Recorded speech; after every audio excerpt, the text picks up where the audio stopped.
No GPS, no rules, no shame. Just a funky little quad in a soul train frame. Below, we fly that flow. Below, spread that gap. No time to nap. No time to nap. Hit that roll. Funk and control. Funk and control. Bounce that wall. Bounce that all. We fly it all. Funk it all. We fly it all.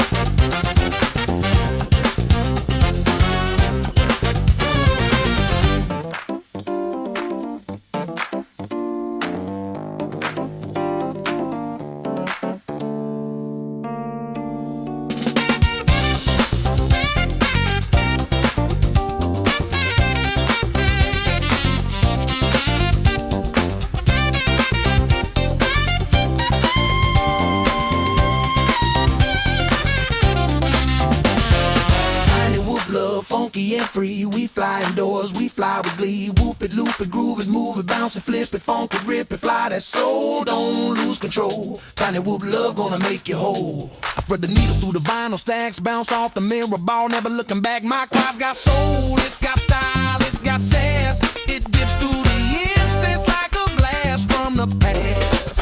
I'm flying figure eights through the lava lamp glow, dodging house plants like a funky pro. My whoops got rhythm, my sticks got heat. I'm the pilot of the party with the grooviest beat. I loop through the hallway, I dive by the broom. I'm the disco ghost in your living room. I hit that split, it's over grandma's chair. She just claps and says, boy, you got flair. I'm flying freestyle with a velvet touch. My quad so smooth it don't need a clutch. From the shag rug to the ceiling fan, I'm the funky little fly with a master plan. The curtains dancing on the breeze, freestyle funk in my living room with ease. Tiny whoop magic bumping every wall. I'm the James Brown of flight, can't stop at all.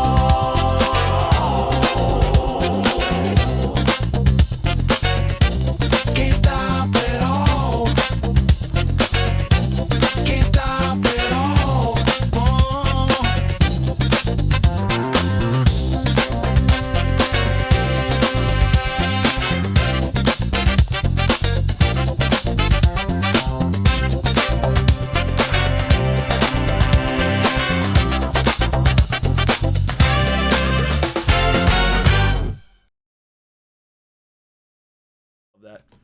Hey friends, my name's Aaron Ciotti. Everybody calls me Ciotti. Welcome to Monday Night Q&A. Rate My Rig, Volume 2. We've got the voice of God, Kevin Sumner, on the line.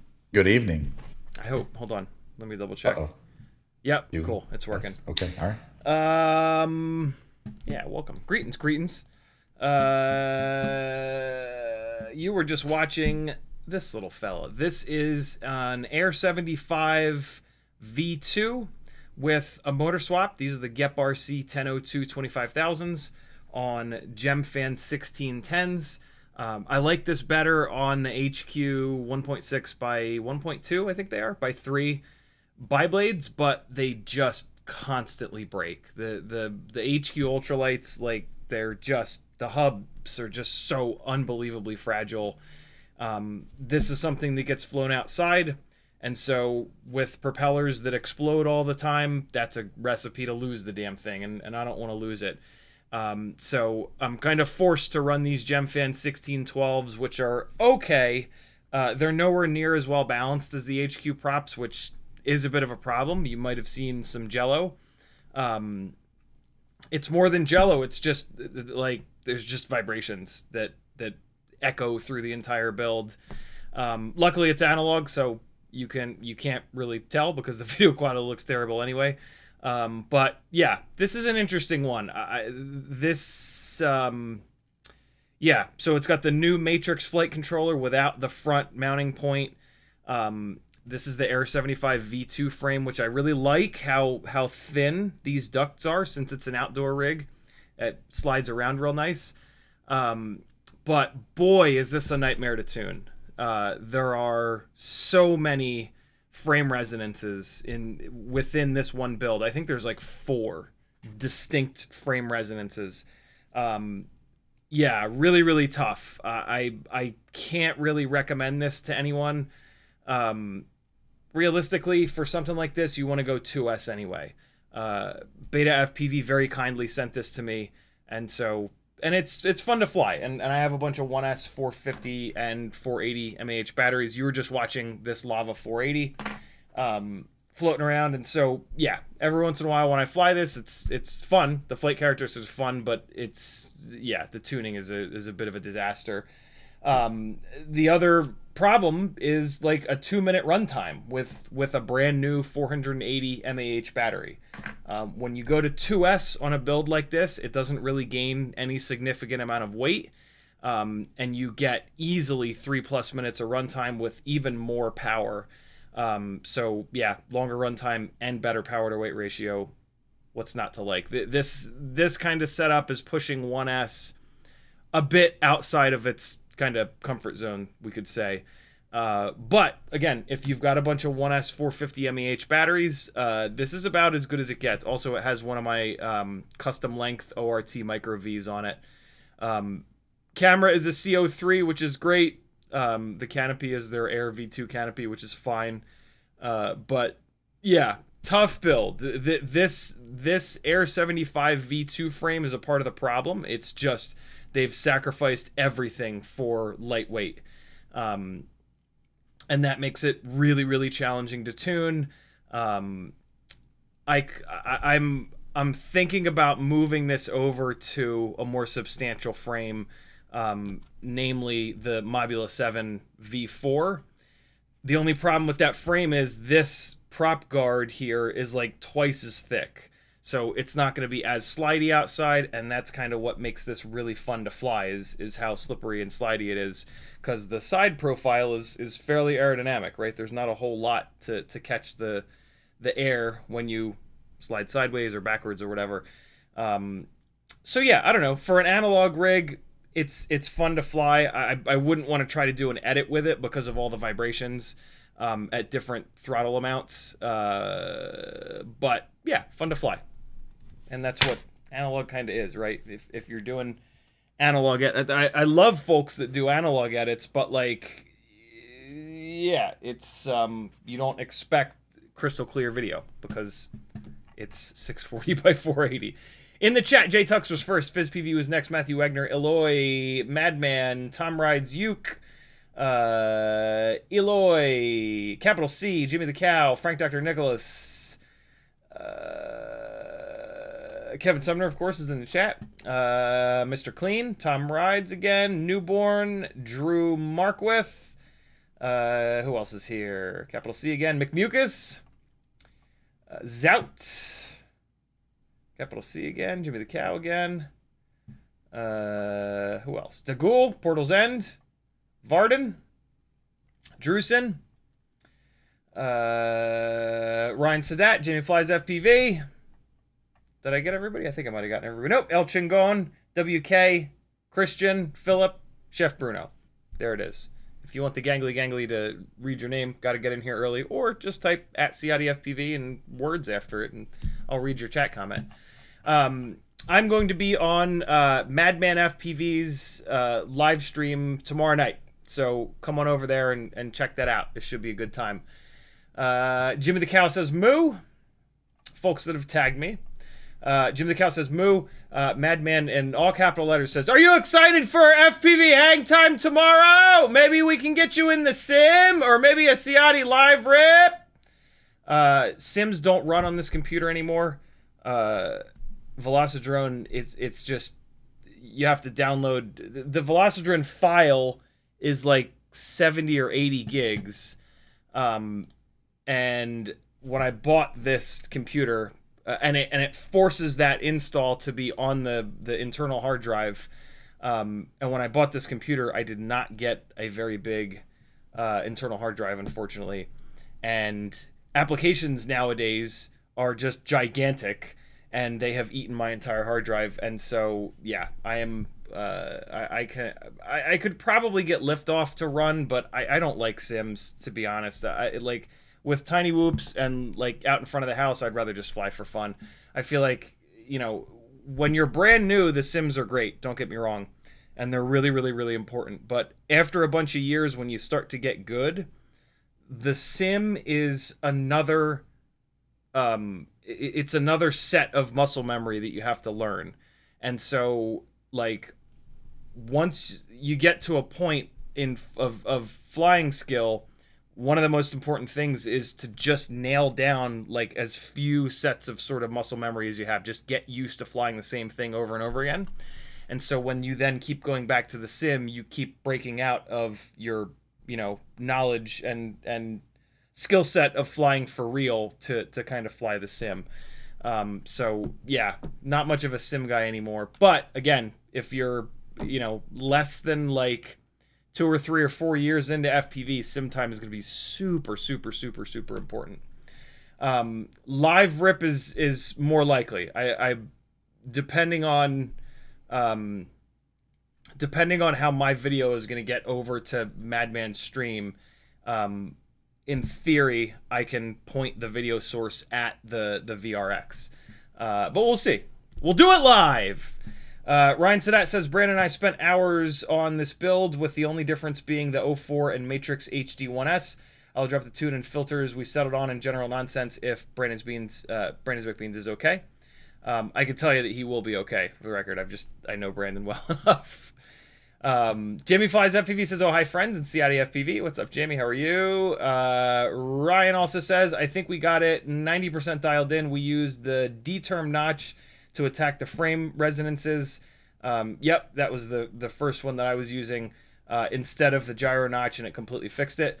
I have so many resonances that I'm actually having to use both. I'm using the D-term notch as a much bigger notch to attack the biggest spike of frame resonance, and then within that giant spike of frame resonance, there's another really strong, tiny little spike, and I have I have a gyro notch attacking that little one. It's only like 10 hertz wide.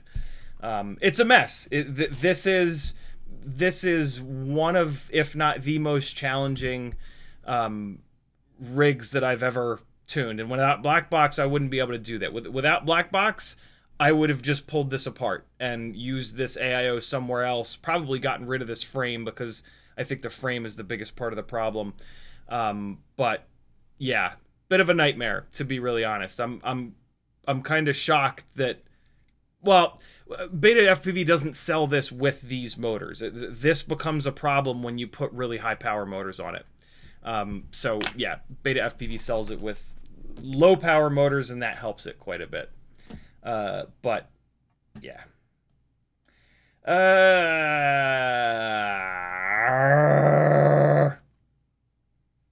Trying to find where I'm at in chat. Chef Bruno says, check the TFR for Georgia Wednesday. Shake my head. Is it a mess? Is there something going on? Jordan Daddy says, just join your Tiny Whoop tier. Thank you for all your videos. Thank you for supporting me. It's people joining the Patreon that allow me to do this full time. I actually spent some time looking for real jobs today, unfortunately, though.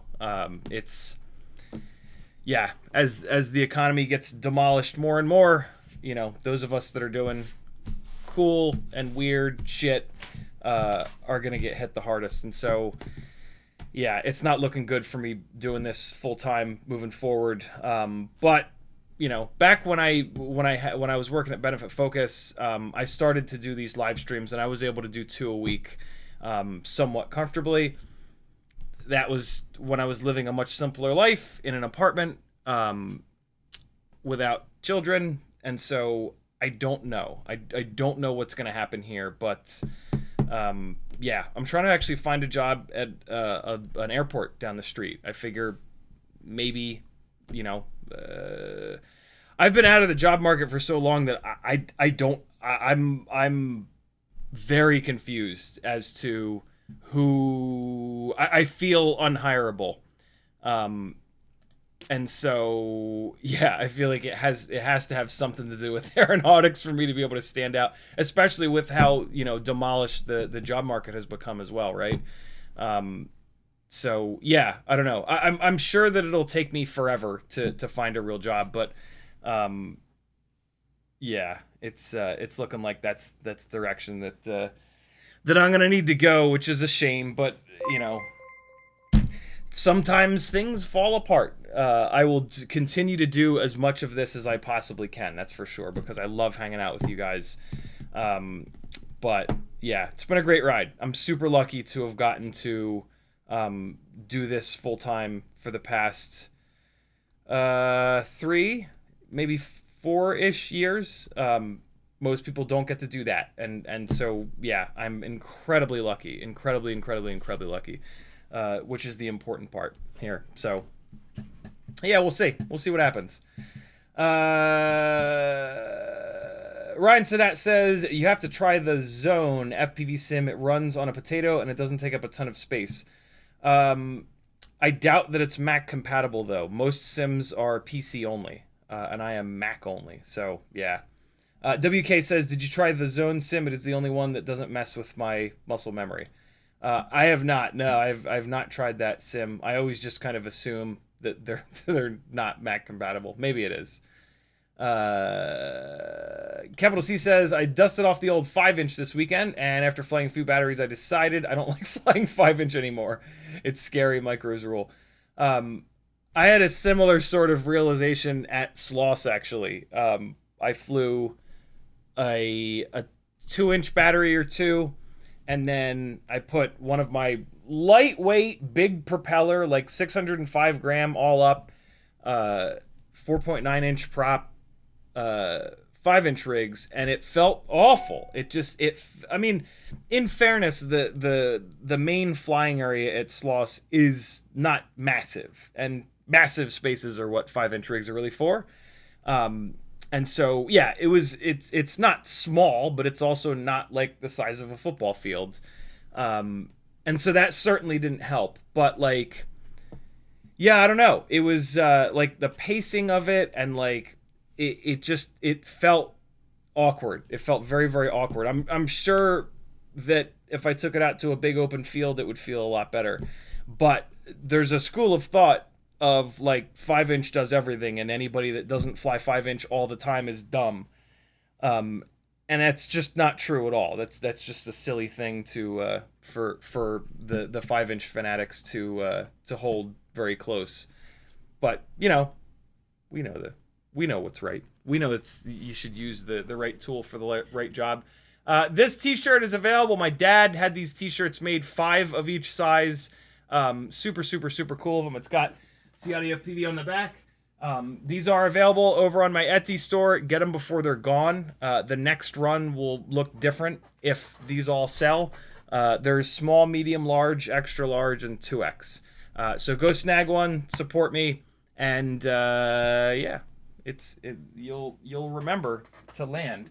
I mean, come on, how satisfying will it be to fly a battery and then come back to yourself and perfectly look at this and land on your transmitter? How, like, come on. Don't do that with a 5-inch rig. You'll die. FizzPV says, yeah, my nice gig dried up too. Like a working gig? Philip3273, the $5 super chat. Thank you so much, brother. Much appreciated.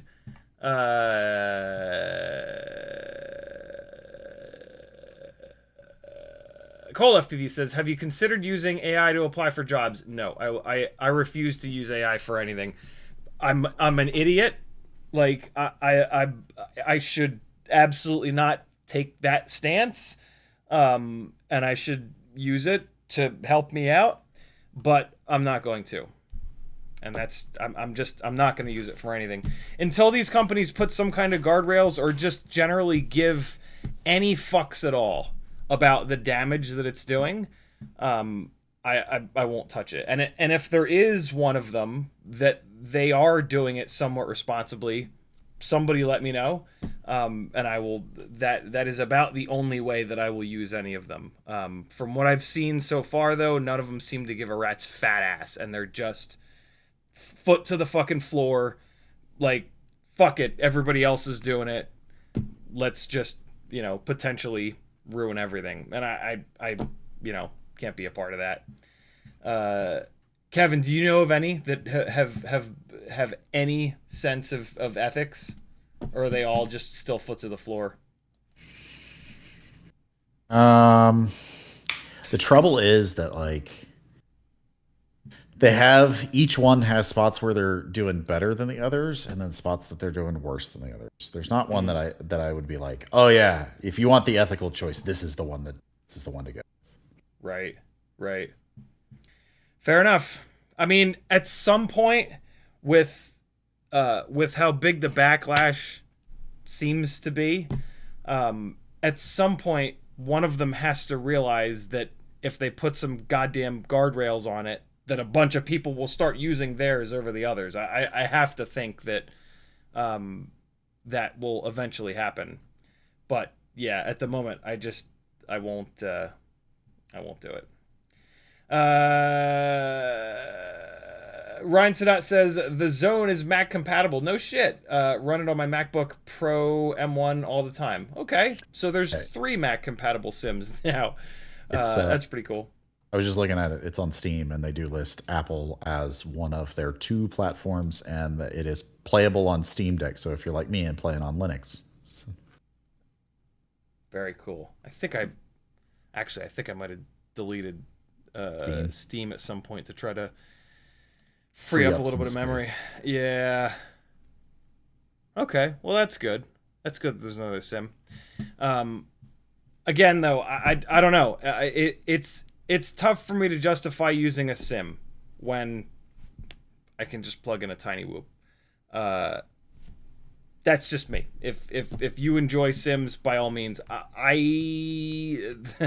There was over a year that I did over 30 minutes a day every single day in the simulator, and so a part of this is that I kind of burn the sim out, and I would rather fly for real.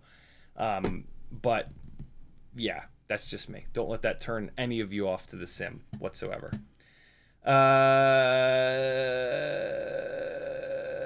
Madman says, Uncrashed is on Mac! So there's 4 Sims on the Mac. 4 of them. Chef Bruno says, infrastructure inspection with a camera drone. Ugh. That stuff is so competitive. Like, yeah, there's money in it, but like, oh my God. The competition for those jobs, and like, it seems like there's been I know that there's been a horrible race to the bottom with those jobs, and I've seen on some of the Facebook groups like people taking gigs for like $50. Like, dude, that's not going to cover the fucking gas to and from nowadays. And so I don't really know. I'm sure the folks that are like dialed in on infrastructure inspection are making great money, but like I would have to, I'd be starting from scratch. So that would be a hell of a build-up, I think. Would you potentially work for an established company that's doing inspection? Yeah, maybe. Yeah, that would be way more realistic, right? Like, and to be really honest, like, I never wanted to run my own business. Like, I don't want to do accounting. I don't want to do, like, I just want to fucking fly and like live stream, right? And that's why this doesn't work, because I want to do the fun things and all the other things that are associated with being your own boss suck, and I'm not very good at, and I don't have I don't have good I don't know. So yeah, that would work a lot better for me, and probably be the only way that I would be able to do that, to be honest. That's a really good call. Hold on. I just have to leave a note for myself. All right, cool. Why do I have Instagram open? To message Shelby. That's right. Jimmy the Cow says, CiottiFPV needs our love. No, it's all good, Jimmy. You don't have to do that. The cow asks kindly with a sweet and soft moo. It's all good, brother. This isn't an issue of like I need to make $100 more a month. Like, I need to make $1,000 more a month, and like that's just not sustainable. With it's fine when I'm getting flying gigs, but that is like really, really, really dried up. And it has been over the last few years since like the FPV bubble has popped. But yeah, without the flying gigs, it's like I'm not even close. And like, yeah, I have a couple big ones a year. And like every year I seem to get like one more big gig, but that's recurring, but that's not enough. And yeah, it really sucks, but I got to do what I got to do. You know, this family's got to eat. This house eats an absurd amount of money. There's like over $3,000 worth of work being done to the backyard tomorrow. Like it's just, yeah, life is infinitely expensive now more than ever, and it's only going to get worse too, right? Like it's going to continue getting worse for at least another 2 years, as you know, the top 1% destroy all of the rest of our ways of life. So yeah, I got to be prepared for that. Unfortunately, it sucks, but you never know what the future holds. Hotbox Slays says, trying to build a 3.5-inch Bando Basher drone. I picked out the Flyfish Volador 3.5 frame. Can you recommend a motor that will be durable enough and still fly well?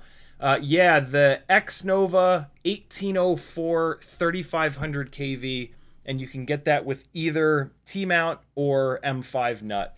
The Volador is probably a pretty good frame for that. Other options are going to be the Quadmula F3, the Quadmula F35 Siren A. And then if you don't care about like top plate in view, the Grinderino is a great frame. So yeah, a couple different options there, but for motors, it doesn't get any better than the X-Nova 1804s. They are just unbelievable. Run them on 4S. Don't fall for the bullshit 6S hype. It's not what you want. It's going to blow up ESCs or AIOs quicker than 4S. 3500 kV will be enough on 3.5-inch props. So yeah, that'll be that's pretty much the exact setup for my Siren A, which is a beefy bastard. And 3.5-inch flies really good at that weight too. So yeah, you're going to be like between 300 and 330 grams, which is where you want to be with a 3.5-inch prop. Sub 250 with a 3.5-inch prop sucks. It's way too big of a prop area for not enough weight. So yeah, those 1804 motors with like a 4S 850 mAh battery are going to put you a little over 300 grams. It's going to fly awesome. You're going to love it.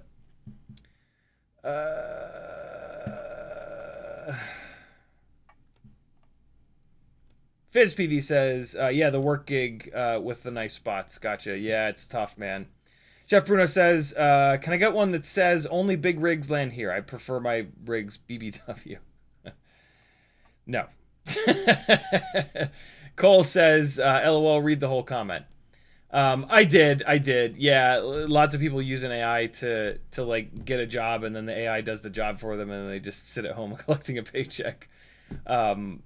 Yeah, I don't know. I like, as interesting as that is, I wouldn't be able to sleep at night. That's not like, I don't know. To me, that I just don't find that to be ethical. I'm a fucking weirdo though. If one of you guys is doing that, more power to you.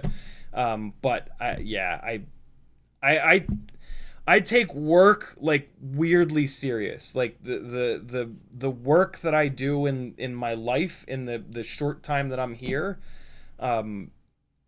is like in this weird way like the mark that I leave on the world. And so I take the work that I do really serious, and I try to do, and like that is what drives me to do a really good job. And so yeah, that I wouldn't be able to do that. But again, that's just me. That's just me being a goddamn weirdo. Capital C says, just snagged the t-shirt. Thank you, dude. Very, very cool. Striker says, any tips for tuning by ear? I've only ever used black box. Yes, listen for the oscillations.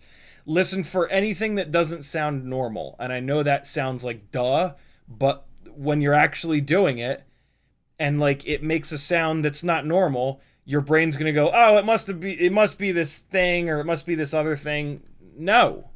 Like, when it makes a weird noise, like, stop. Like, deal with that. Don't, like, make excuses for it.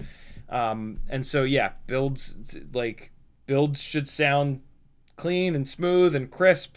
When they start doing anything that you don't tell them to on the sticks, that is a problem, and that is a sign that usually you're overtuned.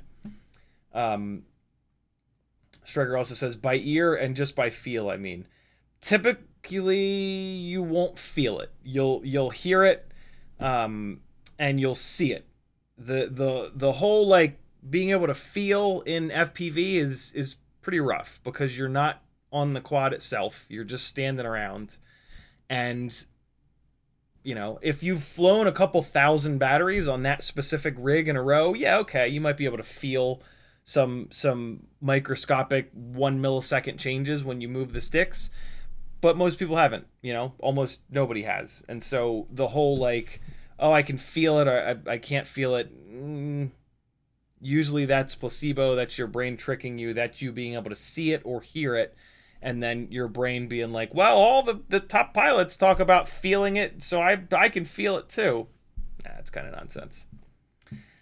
Jimmy the Cow says, I missed a few streams. Any word on your frame being available for sale? I sent some money to your PayPal because moo.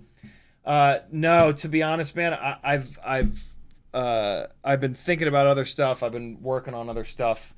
I'll get to it when I can, as soon as I possibly can. I will absolutely get around to it. But it's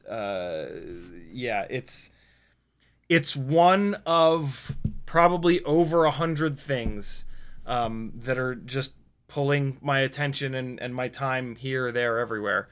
And there's just, there's only so much time in a day. With making a product, it's like infinitely time consuming, and like with frames, it's hard. Like, you can't charge $200 for a frame. You know, you charge like $50 for a frame, and if you're lucky, the manufacturing cost is like less than 40. And so it's like, it's a lot of work with not a lot of payoff, and unfortunately those things I just can't focus too much on. But I will get it done. I said that I will try my best to get it done this year. I'm about halfway through the year. I finally got one of the things done by breaking one of the arms. I just have to find the time to link back up with Ryan, discuss the final design, and then do all the running around of trying to figure out who's going to make it, what all that stuff is, the hardware that it needs, the packaging, the fucking name, there's a million things. But yeah, it's one of the 100+ things that are on my plate. I will get to it as soon as I possibly can. Calvin, thank you so much, man, for the moo over on PayPal, with a very, very, very generous PayPal. I never, if you guys do PayPal, I never know if you want me to like read out the dollar amount. A lot of times I'll just do it without thinking about it. But yeah, thank you, dude. Very, very cool of you. I very, very, very appreciate it. And there's Drone Daddy joining the Patreon. There's an email. Thank you, dude. Jamie Flies FPV says, please keep yelling every time Madman types in all caps. You know I will. Eloy with a $20 very generous super chat. Installed replacement flight controller on the Beta FPV Champion Edition. Once I apply a small amount of throttle, drone goes full throttle and seems stuck. Noise/gyro issue. I feel that the solder on the motor wires could be better. No pads are touching. Motor wires wouldn't cause this issue. I'm going to guess that the replacement flight controller that they sent you has a PID tune on it that is not jiving with the build, the frame, the motors, the props, the setup that you've got. So I think what you want to do is just reflash take screenshots of all the stuff, or take a diff, or whatever you're comfortable with. I don't know where you're at in your FPV journey, but make sure you have a backup of everything that's on it just in case you need it, and then do a fresh Betaflight install to start from scratch, and then don't do any tuning, don't do any filtering, leave that shit all alone. Get everything in there so that it'll fly, and just fly it on a completely stock Betaflight tune and see if it keeps doing it. If it keeps doing it on a totally stock Betaflight setup, it's probably a hardware problem. The gyro's probably bad, or something happened during the reassembly process and you've got too many vibrations getting in there. Essentially, when you start to apply, so drone's on the ground, 0 throttle, you arm it. The PID loop is actually not active. It's just sitting there with the motors at idle. When you start to raise the throttle, when you get to like, I don't know what it is, 6, 7, 8, 9, 10% throttle, the PID loop turns on, and the PID loop is error correction. And so when you're doing that, as soon as that PID loop is turning on, that's when it's going full throttle. And it's the PID loop feeding back into itself. Something is happening. For example, if during reassembly you have like your antenna really close to the board, or the antenna is really close to the gyro, and it's hitting the gyro because the whole damn thing, because all these things always vibrate, right? They're vibration machines. And so if that antenna is hitting the gyro doesn't know what the fuck's going on. The gyro is like, it gets hit, and it uses the motors to try to fix the error, right? Anything hitting the gyro, or the gyro being bad, or too much electrical noise, the error correction has no idea. It has no way of telling the difference between that and prop wash. And so when it gets a bit of data that says this or this or this or this, it fires the motors up to try to push against it. And then if that doesn't fix it, all hell breaks loose, right? Because now it really doesn't understand what's going on. So maybe it's going to go the other direction. Maybe it's going to...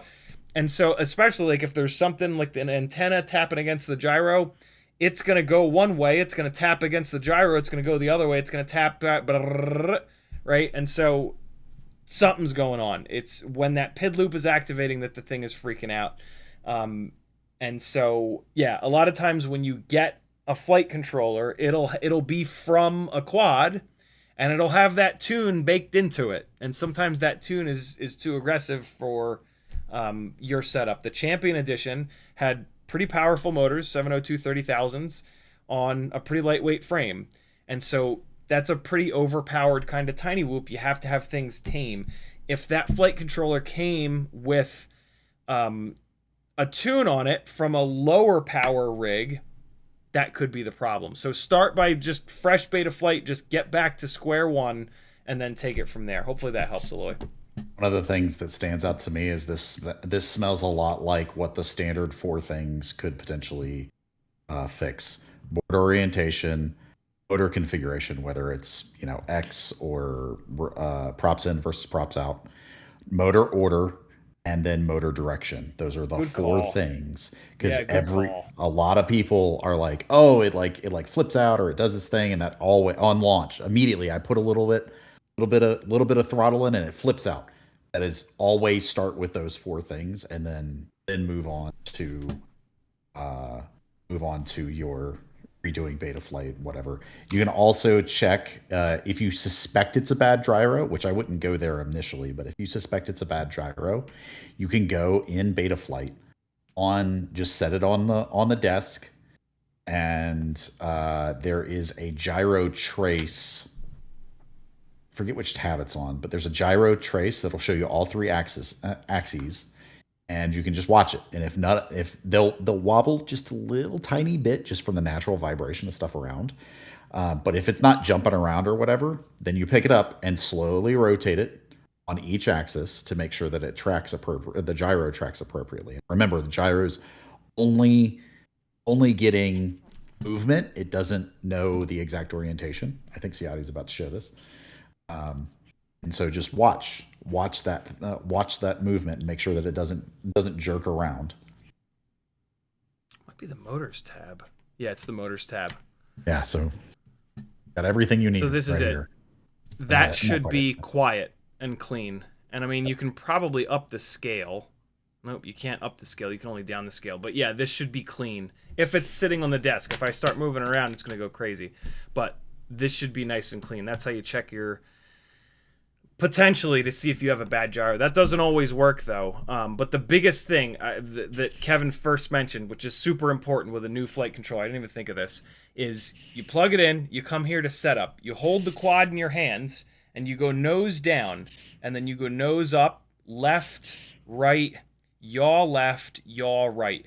And if this model is not matching what you're doing with the quad, that's a problem. Then you got to come into configuration and you got to deal with the board and sensor alignment.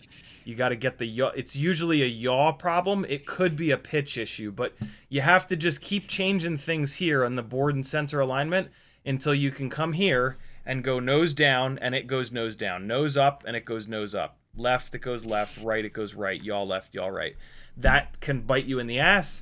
And then you're going to come to the motors tab and you're going to first do reorder motors and it's going to walk you through it.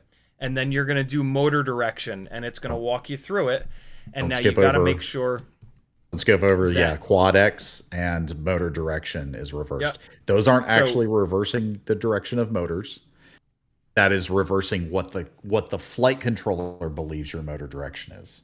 Yeah, they don't call that out well enough here. So just look at the way that this says the propellers should be turning, and then in the motor direction wizard, you need to match that. And it's props in versus props out, right? It's either the fronts go in and then the rears kind of go in the rear, or the opposite of that. And so with a tiny whoop, it should be props in because it dives better, in my opinion. Yeah, good call, Kevin. Thank you for that, brother. Board orientations, particularly on these tiny whoop AIOs, because frequently they'll have them flipped on the roll axis 180 degrees. That happens a lot. And then especially when you take a AIO and put it in a normal, like a normal frame, they'll be 45 degrees off, right? Because they expect to be in a diamond pattern, and instead you're putting a square pattern on some frames. Indeed. Matthew Wagner says fiber optic mining / tunnel FPV operator would be a very lucrative niche, but would have to hand out cards at a conference to go in cold. Every industry has conferences. Interesting. I find it fascinating that like we've only scratched the surface of what FPV and drones in general can kind of do. I think we've done more than scratch the surface, but yeah, there's all kinds of stuff. Jamie Flies says flying gigs are down this year for me too. Yeah, a lot of this got kind of kicked off at Tulsa Tough, if I'm honest. They hire I forget the name of the business, but it's a local to Tulsa, local to Oklahoma, I should say, photography and FPV drone and now drone light show team, and they're a big deal. Like they've got hundreds of thousands invested in their setup and their gear, and they've been doing this for 8 or 9 years. He was actually one of the first people to get the whatever came before the Part 107. He's an OG, and he's got a massive book of business, and he almost closed the business down in February of this year because over the winter he was not able to book one single flying gig. It was like unbelievably dead. And yeah, sure, okay, he's in Oklahoma, but like still he owns Oklahoma. And it's like, if he can't make it work, what chance do I have? And so it's been something on my mind for a while, and yeah, I don't know what'll happen but I have to prepare myself for 2 more years of living hell in America, right? And yeah, it is what it is. Mattercat down. Mattercat mentioned Zoe was doing firefighter stuff. Oh wow, pretty cool gig if you can yeah. find it. Jesus. That's super cool, actually. Striker says, thoughts on the new T-Motor CiottiFPV 1604.5 3650. Their frame is shit, but the motors, although too low of a kV for me, seem kind of cool and very durable. Yeah, they did a 3mm motor shaft, which is great, but the kV sucks. 3650, 3500 is what the X Novas are, and so on like a 3.5-inch prop, 3650 is actually kind of fine. But yeah, they seem good. I'll go with the X Novas over those. I think. But yeah, I like that they have the M3 motor shaft.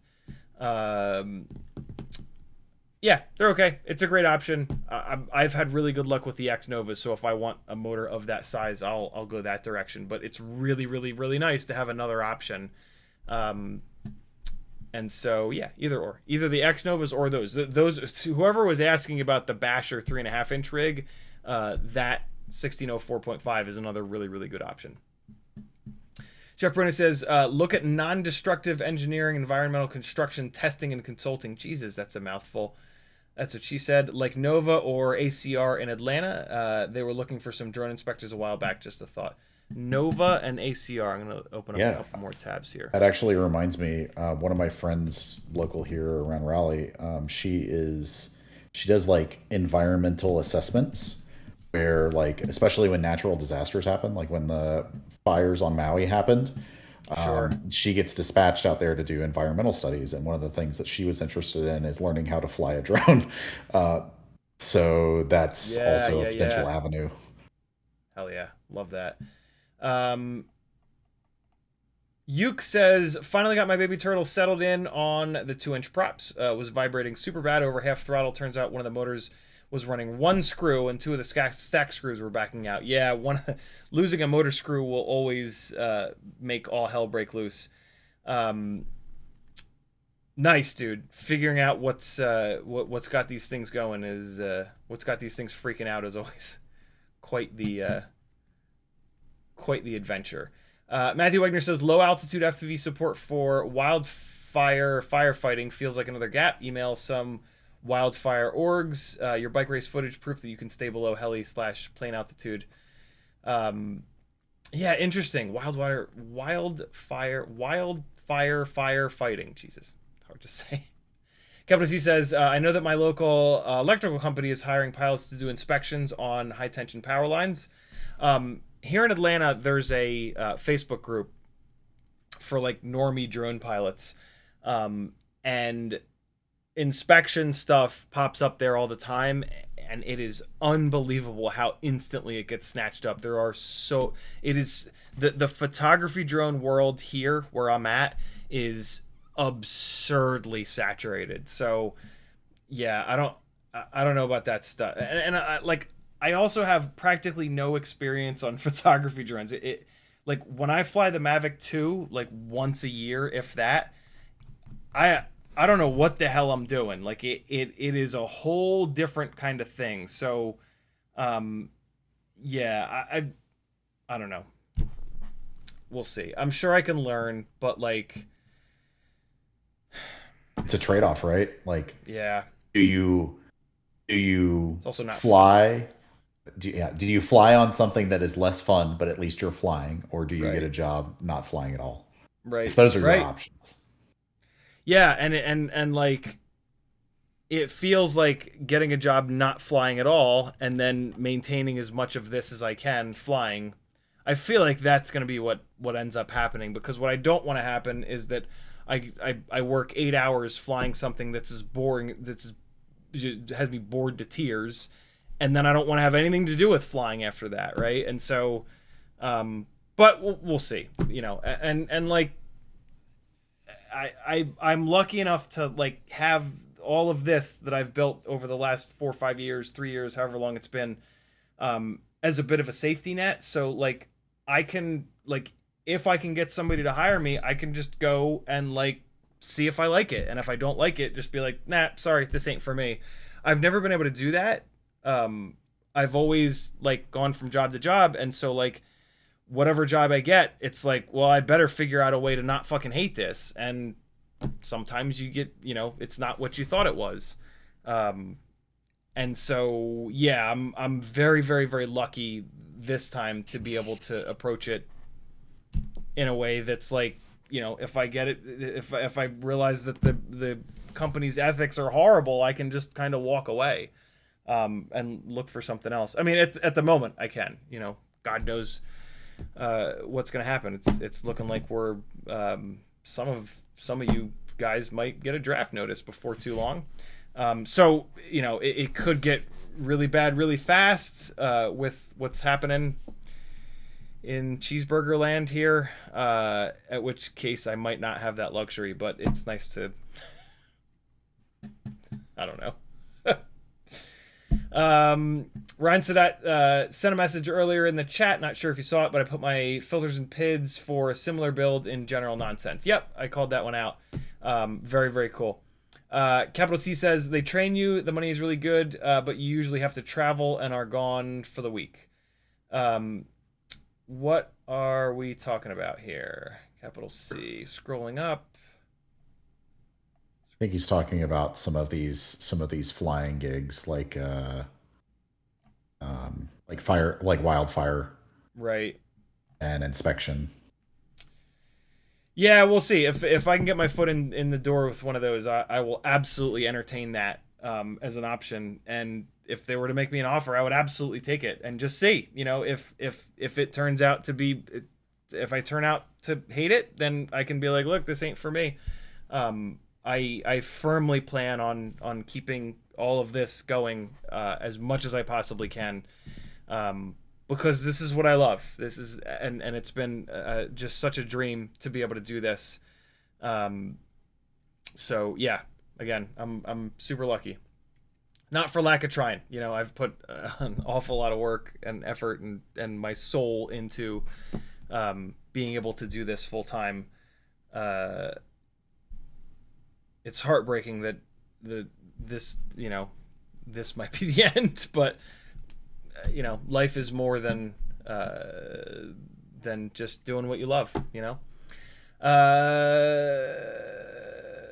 Yuke says, sometimes you have to look at a build 9 times and differently each time to figure out what's wrong. Indeed, very relieved the 1S turtle flies. It's very fun to me. Hell yeah, man. I actually have my 1S baby turtle kind of torn apart right here because the leads on this BT 2.0 battery cable are, I shit you not, like 2 millimeters too short. So I have to pull it apart just to put a little bit of a longer lead on there. And I kind of ran out of time. I was hoping to get that done and have that flight video from that be the opening to the live stream, but yeah.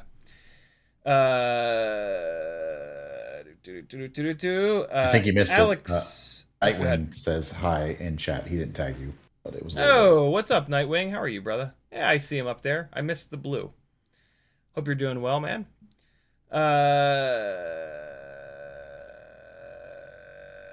Alex or 90 says, why don't you start a Clips channel for your live streams? Because Clips don't make any money. People who... so Clips don't make any money at all. And people who watch Clips are typically not people who will support you. It's a much younger audience, and Clips don't have any perceived value. And so I actually did a bunch of clips with over the years. I've done a bunch of clips. They're here on this channel. More recently, I did a whole bunch with some of the Tulsa Tough flight footage. And yeah, sure, you can look like you have a massive e-penis with clips, and you can get hysterical numbers of views, but you can't make any money with them. They are completely just like throwaway stuff, right? Like, have you ever watched a clip a second time ever in your life? No, nobody ever does. They get completely buried and they're just gone forever, right? And so they're a way to get a huge number of subscribers and a huge number of views, but YouTube pays nothing. And so subscribers and views accomplish nothing. They don't make you any money. They don't build your business. They just make you seem like you're very popular on the internet. And I don't care about that. I don't care about being popular or having a lot of subscribers. I care about doing good quality work that explains things fully, which is the other problem with shorts, is that it's nowhere near enough time to give a full explanation of a thing. And so it's just, and you know, that's another part of the reason why they're totally disposable. And so yeah, it's just like, look at me, look at me, look at me, just keep looking at me, keep looking at me, versus like doing, you know, good work that has a home. And you know, hopefully kind of, I love the romantic idea of like leaving something behind on this earth, some sort of a legacy. And that is actual education, actual learning, actual discussions about how the things work within FPV so that you can understand how to fix it, fly it, build it, all that shit. And so, yeah, reels and shorts they just don't do that. This is something that I learned from Joshua, actually. He's spent a lot of time and a lot of effort with a massive audience on reels and shorts. Not reels and shorts, whatever they are on YouTube. He doesn't. It's shorts on YouTube. It's reels on Instagram and That's TikTok. And so yeah, and yeah, the long and short of it is that it doesn't. It is like marketing only is sort of the way of thinking about it, but like it attracts an audience that just doesn't support you, unfortunately. Joshua has a big enough audience to be able to look at the analytics and see that. And if it ain't working, if it's not going to work for him, it's certainly not going to work for me. Right. And so, yeah, unfortunately, as nice as it would be to have the time and bandwidth to do lots of shorts, because, you know, everybody likes having a big number after they're in front of the word subscribers on their channel. Unfortunately, that's not something that I can afford to prioritize. Maybe someday, probably not. That's also your stance here is also well supported by YouTubers that are doing YouTube as a full big business. Like the one that I know I've seen mention it most often is Linus Tech Tips. They talk about it on their podcast on Friday nights, WAN show. Sure. It does not, like, the money that you get, the YouTube ad money as a creator on YouTube is bad enough. And then it's embarrassing. If you're doing shorts, the shorts money is literal orders of magnitude worse. Yeah. And then you compound on top of it that like the monetization method is weird. Like a user has to click through a certain number of videos for a certain number of shorts in order for you to get money. The way that a lot of these shorts creators are making their money is ways that I personally find not particularly ethical, where they're doing stealth marketing. Like, oh yeah, look at my tip for making my life pro tip for making things so much better. Look at how good this vacuum makes my house. Oh. Click below. It's affiliate links on steroids. Right. FizzPV says, not me. Made sure I was not eligible for re-enlistment when I left. Helps to be friends with the personal man who does your paperwork. LOL. Nice. Dark Brewery says, you just fixed my brain fart on my pusher roop. The props were mirrored wrong. Thanks. You're certainly welcome. Dude, pushers.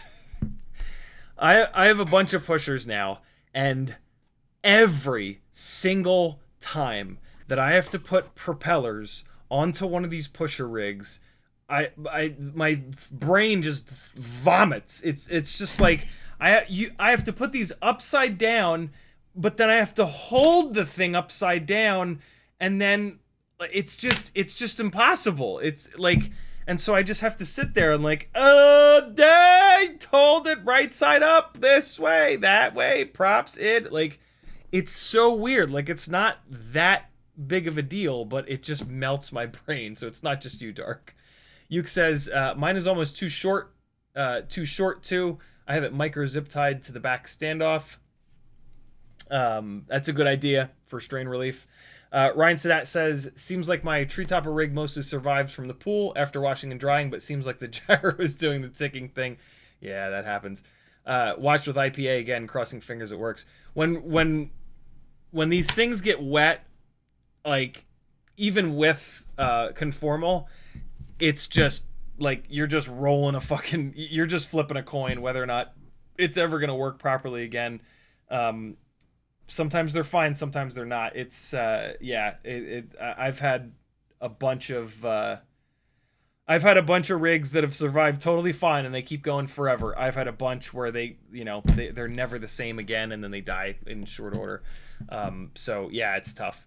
Cole FPV says, any chance this is what gets you to move to Portland? Probably not, unless like Maggie and I's relationship falls apart. Which is always an option with me having severe mental health issues. But I try really hard to make sure that doesn't happen. But yeah, it's very, very, very low possibility of that. Someday, maybe in retirement. You never know. You never know what's going to happen.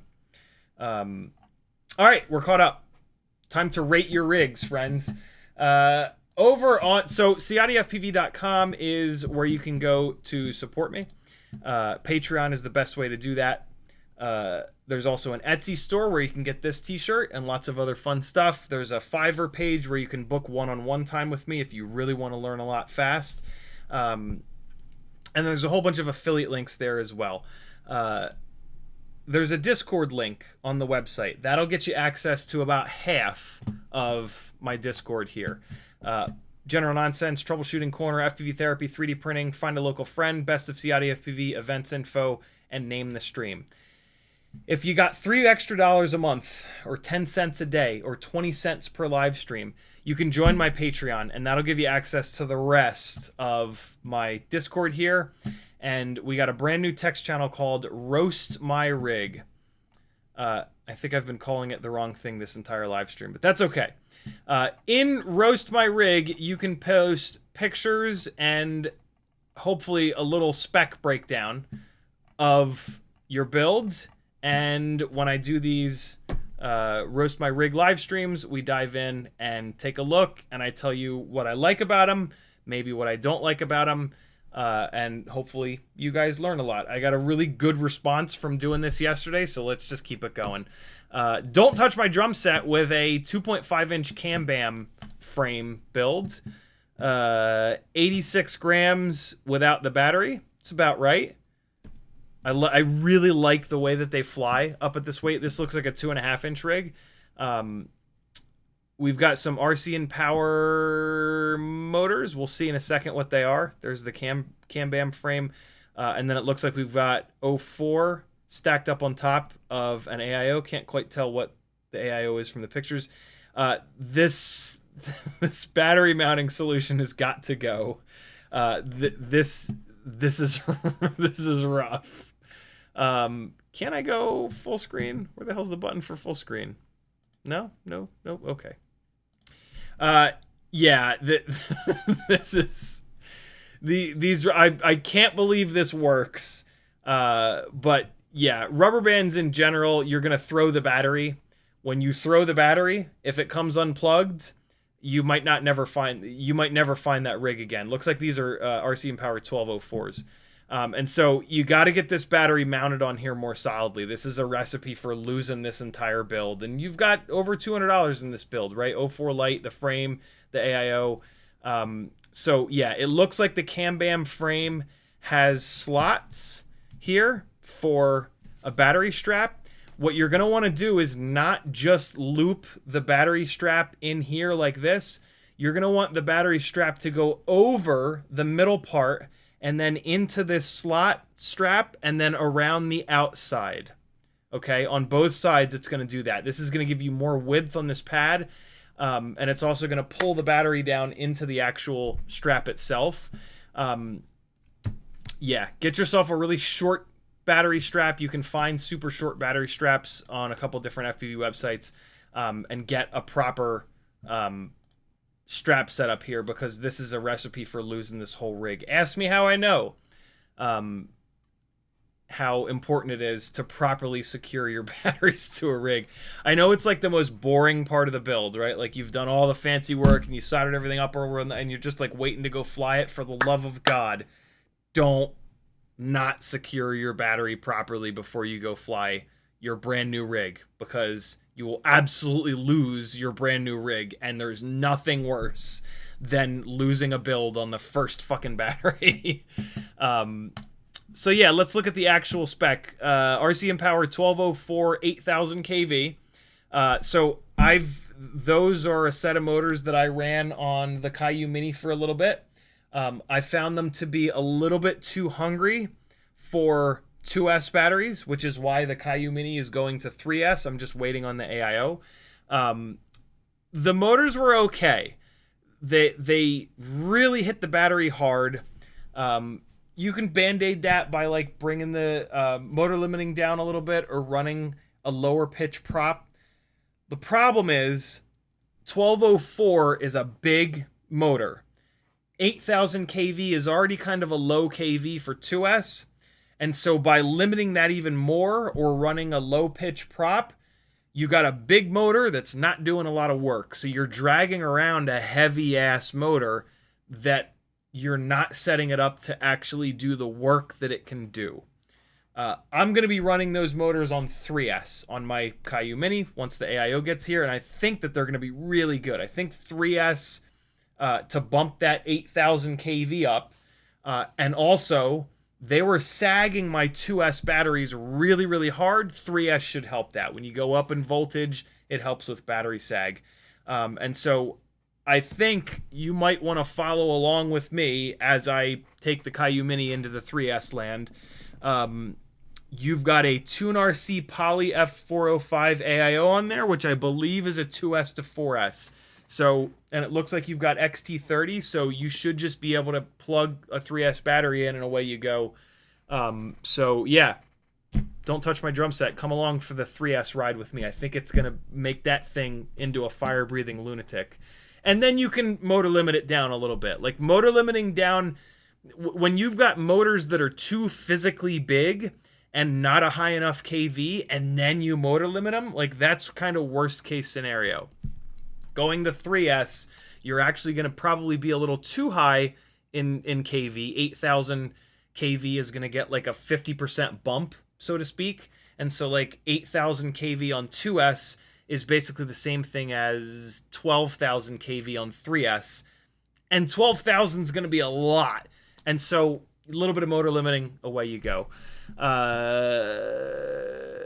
Radio Master RP1, ELRS, DJI 04 Lite. I thought I saw that on there. And then GemFan 2520 props. Yeah, everything else is really good. But, oh, look. Tough to fit a longer LiPo on top of this frame, but I usually use Lava 2 580 MAH 3S. It's a chunky boy, but still a rocket ship. So you're actually already on 3S. I for some reason, this battery looked like 2S to me. I should have looked at the balance lead. This is a balance lead with 4 pins on it. 1, 2, 3, 4, which is a 3S. So yeah, get that battery secured properly, and you've got almost identical to what I'm doing with the Caillou Mini. So good job. Bad with a tiny whoop. Just a rebuild of my very first FPV drone. That's fun. Beta FPV Cross AIO. MO3 VTX, which is such a pain in the ass. God, that is like one of the worst micro VTXs ever. They don't work very well, and then they just die for no real reason. CO3 camera, we love that. 802 1950 kV, so those aren't going to make any power. Meteor 75 frame. Bad says she's fat, slow, and dorky.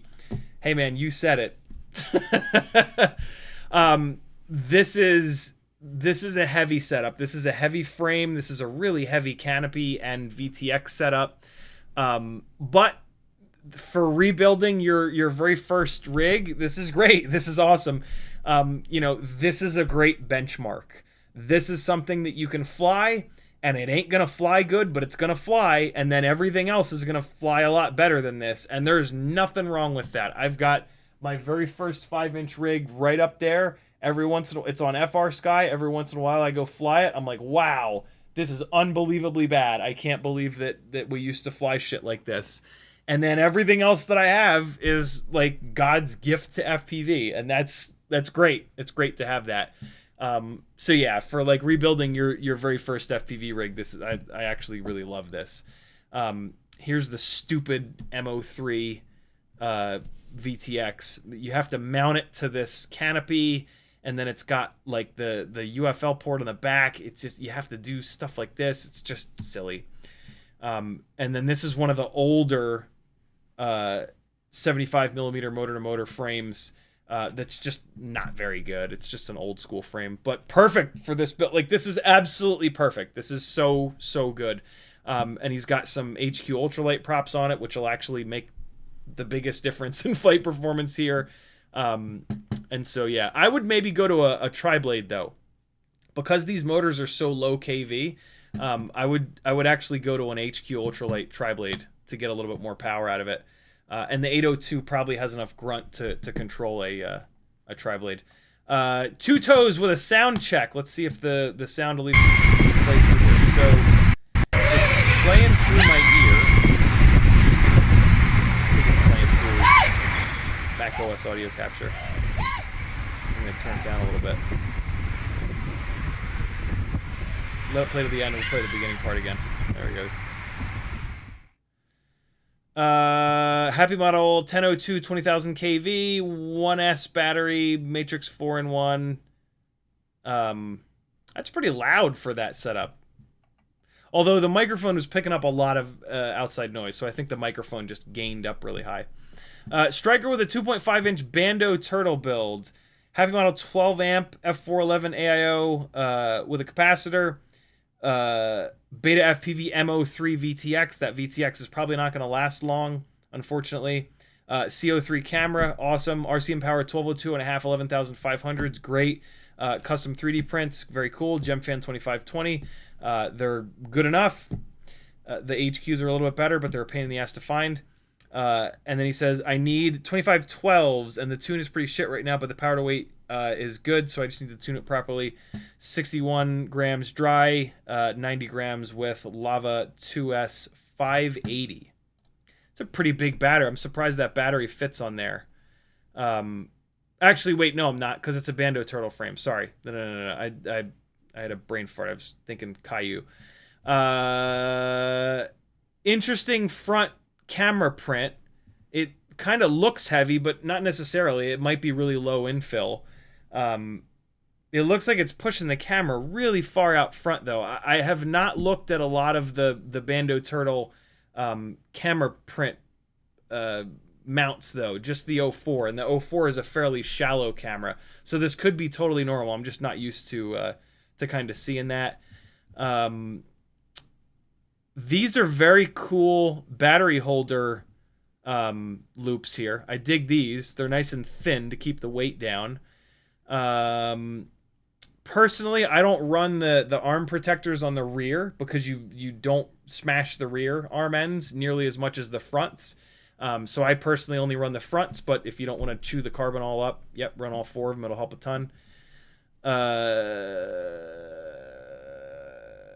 Little antenna mount in the rear. I think that's the Sub 250 G1 that looks really familiar. There's the capacitor. Not a bad spot to put that capacitor. Just make sure, like we talked about yesterday, that you secure the shit out of that capacitor.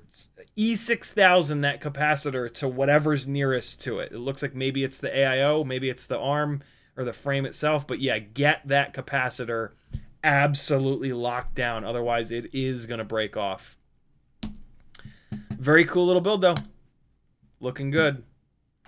Uke with a Hachidori V2 1.5 millimeter frame build. 2G4 we bleed tree toppers, Ant Light. Air 2 75 millimeter ducts. Oh, cool. Air 2. Oh, you're right. The Hachidori mounts the ducts internally. TPU air canopy, and Gemfan 1610s. Yeah, the Hachidori frame, if you're gonna do a carbon fiber frame, it's a much better idea than the other really popular carbon fiber frame. It mounts the ducts a lot better. That blocks a lot less thrust. And so if you're gonna do a carbon fiber whoop, this is the way to do it. Or with Atreides' setup with the carbon fiber ducts. Yeah, don't go with a setup where you're just cutting a set of ducts and then bolting them down. That doesn't make any sense, and it just wrecks performance.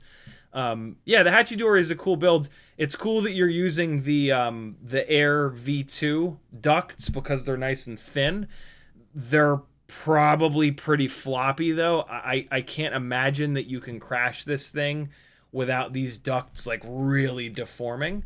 And so, yeah, this is probably not going to be a basher, but for something to fly around outside and not crash hard, this is probably really, really good. We've got the motors bolted down nice and solid, which is going to help with tuning. You know, this is going to be a super stiff frame. The tree toppers are a great motor choice for a build like this. And then you've just got a good old-fashioned canopy. This is a TPU canopy, so again, it's not going to crash very well. This is a canopy that's probably going to destroy a lot of cameras. But, yeah. So I would, personally, I don't know. I was about to say I would change that canopy out to something more durable, but this duct design is probably not durable either. So maybe just leave it, and this is just a rig that you don't crash.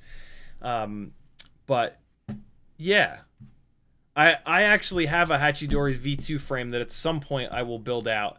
But, yeah, I don't... I crash too much is the long and short of it. And so a setup like this doesn't necessarily make sense for me, personally. Render with a 1S Air 75 Air 2 canopy, G4 5-in-1, vegan Weebleed 25,000 kV motors. They're 802s, HQ ultralight direct soldered antenna after the B7000 ripped off the UFL. And I actually get better video now. It's funny how that works, isn't it? Stuck the antenna through the canopy and soldered the shield back onto it. Oh, you put the look at you. Okay. That's pretty slick, actually. I never thought of doing that. I take the... So this is the ground plane. What he's calling the shield. This is, I believe the official name for this is the ground plane. And I, like, remove these to sell ultra lightweight antennas. I never thought about putting one back on. That's actually kind of brilliant. You're using this ground plane to hold the antenna against the canopy, which is kind of slick. We've got the... What the hell frame is this? This is the 75 V2 frame. Again... Oh, wait, no. Is this just a Beta FPV? I didn't know they had made these in orange. This is the Beta FPV Air V2 canopy, I think. I was about to yell at you for having another 3D printed canopy, but it doesn't look like it is. I think this is the actual Air canopy. We've got the ELRS antenna E6000s to the canopy, which looks like shit, but is a really good idea for performance. That's going to keep this thing from vibrating around and causing issues, which is awesome. Ugly video antenna, but who cares? We never see these damn things. We're in the goggles, right? Having the ground plane is going to make this antenna work a lot better. So, yeah, 10 points for putting that back on. I think that's about it. There's not a whole lot extra. These tiny whoop builds are pretty simple, you know. Good looking build, man. Good part selection. Personally, those 25,000 kV 802s would be a little bit too low for me. I would go with the tree toppers, which are 32,500. But you've done tri-blades, and so yeah, you're doing HQ tri-blades, HQ ultralight tri-blades, which is probably the perfect choice for these motors. If you're looking to do an upgrade down the road, I would definitely go to the tree toppers, though. They'll let you run bi-blades, or you can still run the tri-blades. And something like this is for flying outside, and you really need as much power as you can get outside.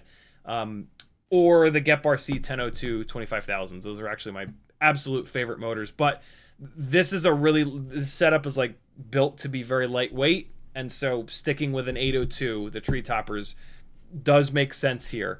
I have a pretty similar build here that I just want as much power as I can possibly get from, and that means Gep RC 1002 25s. So like if these vegan motors and these tri-blades are like close to having enough power, the tree toppers are the easy answer. Done. Good to go. If you're looking for a lot more power, the Gep motors. Steen looking for some feedback on his latest build. Frame is a Geno 5.1 Bando. I have no idea what that is. Stack is a Mamba F405 Mark II. Cheap. Some of the Mamba stuff is okay. Sometimes it blows up. It's not. It's somewhere in between. Flywoo seems to be a little bit better.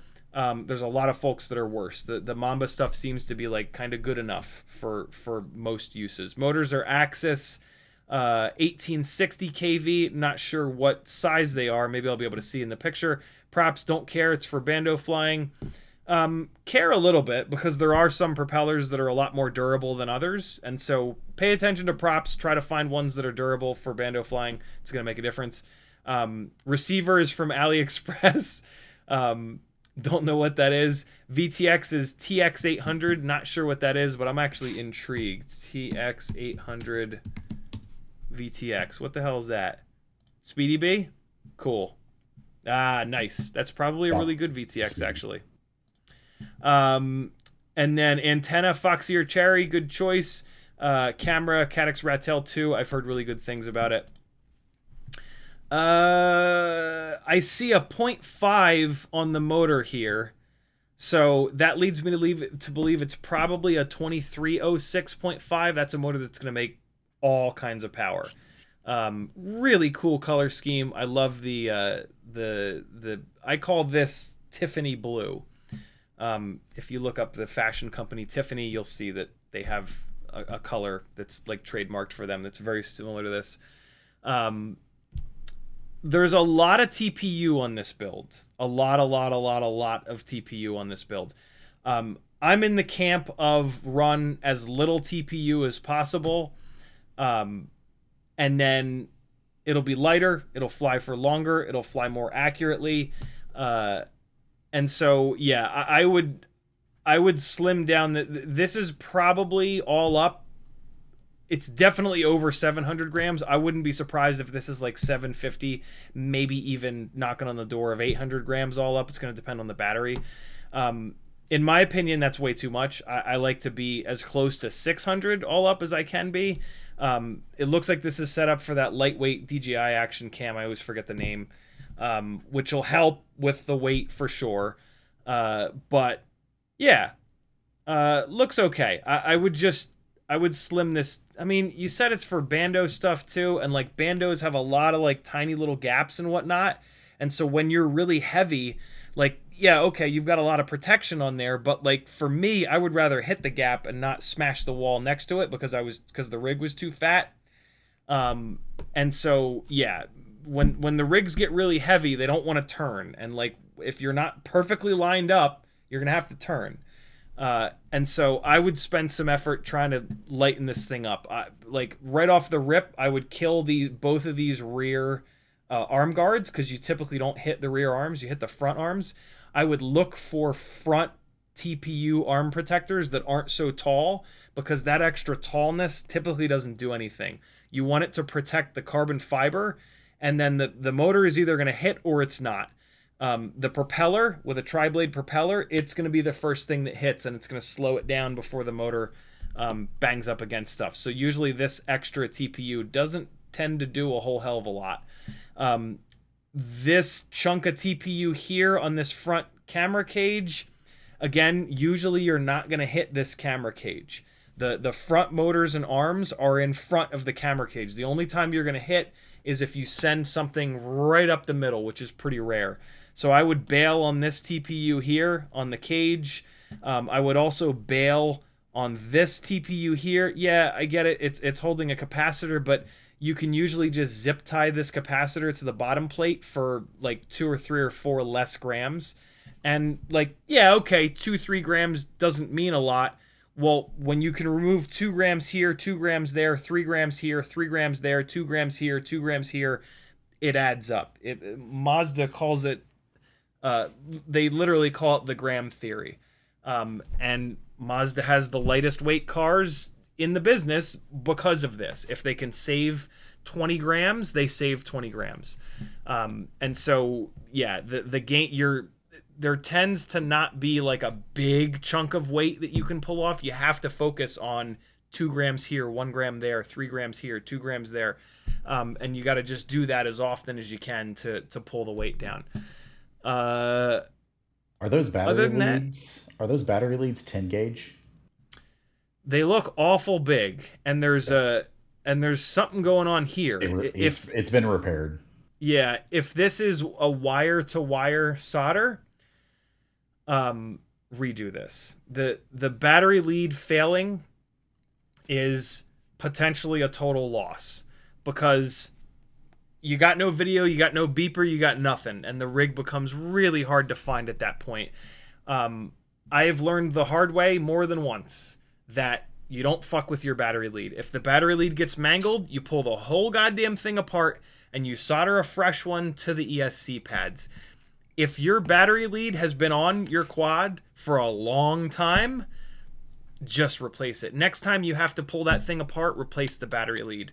It is the thing that you don't screw around with, you don't ignore, because when it fails, it either falls out of the air and explodes, falls out of the air and hits someone, or disappears into the fucking ether, never to be found again. And so, yeah, don't mess with battery leads. That is like something that it is a wear item, right? Every single time you unplug that battery, you're wearing the wire where it connects to the XT60 or 30.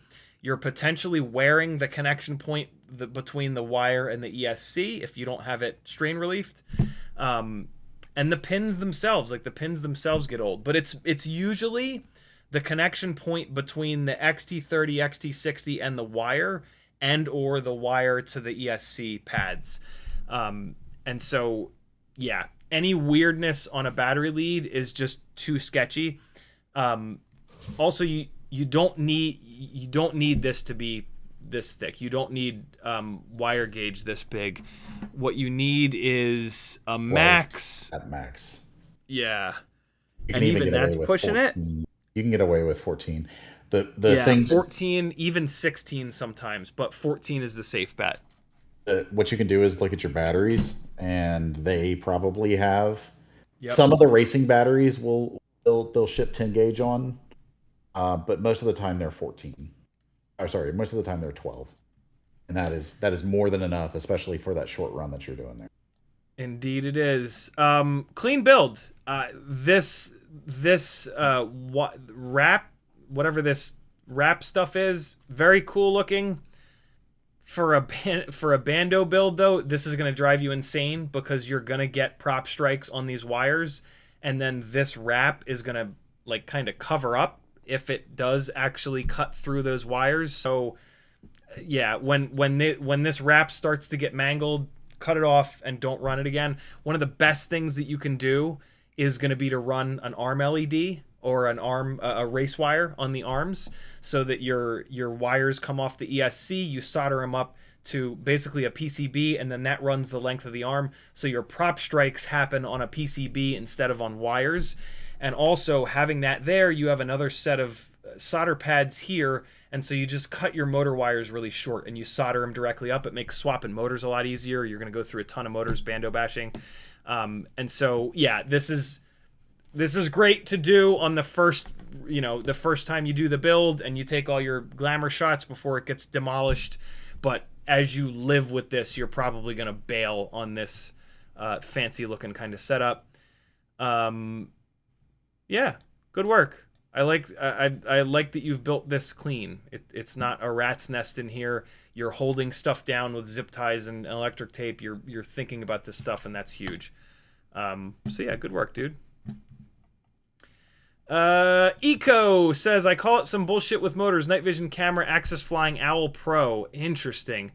1S 1002 22,000 kV RC and power motors, 40 millimeter HQ buys, Beta FPV 5-in-1. If you want to ask why, it was for Spider Sugar's Murder Dome competition. First challenge was to fly when the sun's gone down, so the night vision camera made sense. Holy camera angle, Batman. Yeah, look at this camera. Yeah, so the camera angle is a bit much. That's like 50 degrees, so that's chaos. The camera is also huge. What Did you say what night vision cam this is? Just says night vision camera. Interesting. Rest of the build is fine. The up tilt is shocking. This looks like a Bri-Brain mount. Did they make? You had to custom do this Bri-Brain mount. Look, there's it's a screw 3D in the printed. side. I zoomed in because I was like, "What is this mount?" It's 3D printed. Crazy. Probably custom design. And with that camera leaned back that far, I think I would have put a brace on the backside too. But yeah, might as well tie it into the third, mount here. Yeah. Standoff rather, yeah. 1002 22,000s have like just enough power. Those are a good enough motor. I would put I would be putting those on tri-blades, but that's totally, a personal thing. Oh, there it is. Axis Flying Owl Pro is the camera. Wait, what? Really? Axis makes a camera? I get the feeling that they're either white labeling or doing like some custom spec engineering through other people that actually, like Runcam was doing it for a while. CatX did it. Yeah, it's probably a Runcam camera. Yeah. Interesting. Oh, okay. That's why that mount looks like that. Look at this. What the hell? It's a micro camera. Like it's not a nano camera. That's why. Why did they do this with the lens? That's crazy looking. I've seen this on other night vision stuff. I'm not sure why they do it. Weird. They have this weird like solid body all the way back. It also happens with like scientific cameras a lot. They have like a solid around the lens instead of like nice and tight. Yeah. I wonder if it's so that when you mount it, you don't have to worry about it like being. I don't know. All right. Yeah. Other than that, tri-blades, I think, and then this is kind of the formula. Beta FPV 5-in-1 might last, probably not, but that's Beta FPV's AIOs sometimes. Yeah, these RC and power motors are good. It must be pretty heavy. That looks like a pretty heavy camera. But it also must be super fun to have a super low light camera on a tiny whoop. I like it. Here we go. So that's Eco's meme rig. Here's the real one. Crux 3 frame, happy model 1202.5, 11,500, 3-inch gem fan, 3018 bi-blades. Wow, that's a big propeller for a 1202.5. Beta FPV 5-in-1 AIO, tiny whoop pinch cam, whip monopole antenna on 480. I suspect that this is too much propeller for these motors. It's definitely too much RPM for these propellers. 11,500 is a lot on a 2.5-inch prop. It's really good on a 2-inch prop. So this is probably what we call an over-propped setup, where the propeller is in this case, I think the propeller is too big for the motor. I think you want at least a 1203. I really liked these 3-inch bi-blade propellers, though, on a 1204. So 1202.5 is way smaller than 1204. If you're just trying to keep it super lightweight, sure, these are going to be very lightweight motors. But I think there's a lot of flight performance on the table going to a significantly bigger motor or a smaller prop. You could drop this down to a 2.5-inch prop. There's not a really good 2.5-inch bi-blade, though. So, like, if you want that classic toothpick flight experience, this might do it. It's just, it's going to be underpropped a little bit. Overpropped, rather. Undermotored. This pinch cam and mount, you're not going to be able to really crash this without destroying stuff.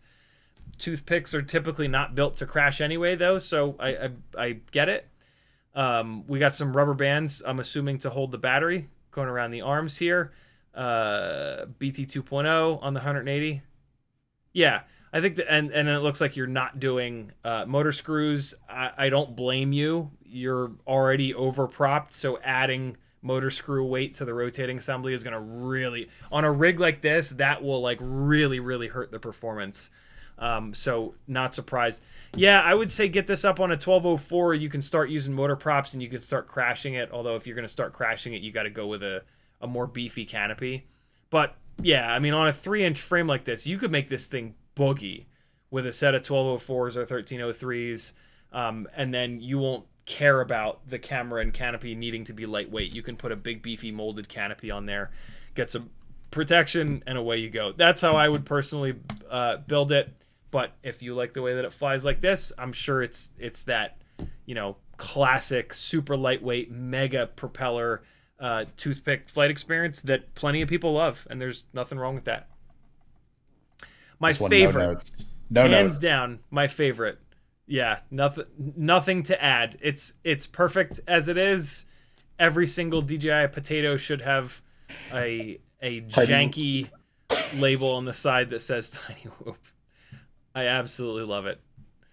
And it, you know, from what I've seen of the DJI Potato, it'll fly just a little bit better than an actual Tiny Whoop. So you might as well call it a Tiny Whoop because it's got about that much flight performance.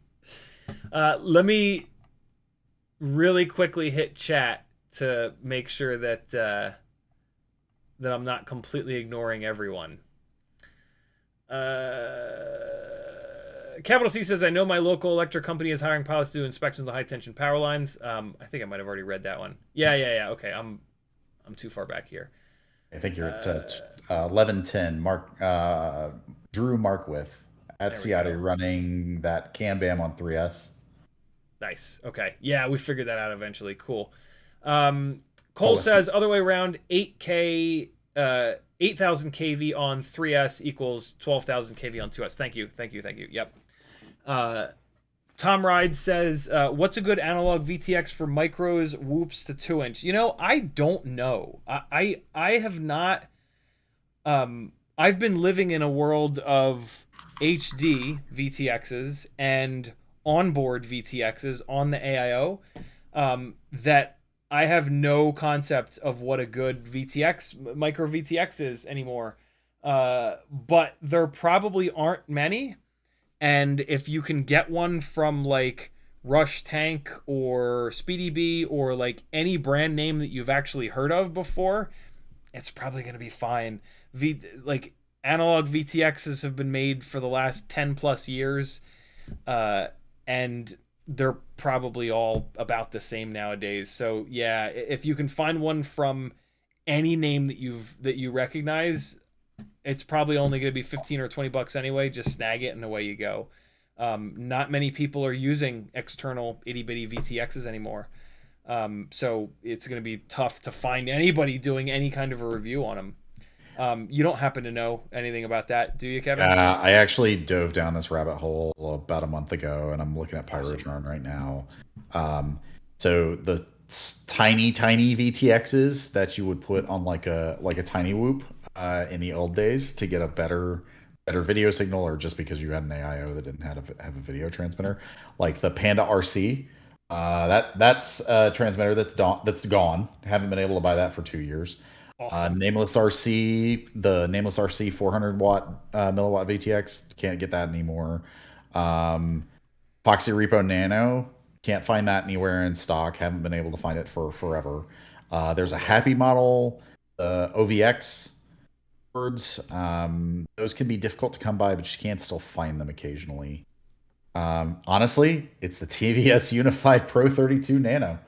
Like, Jesus. that's Okay. the smallest one that you can actually find in stock anywhere anymore. And they're good. They're really good. They're a little expensive, but they're good. Yeah, it's $38 on Pyrotron right now.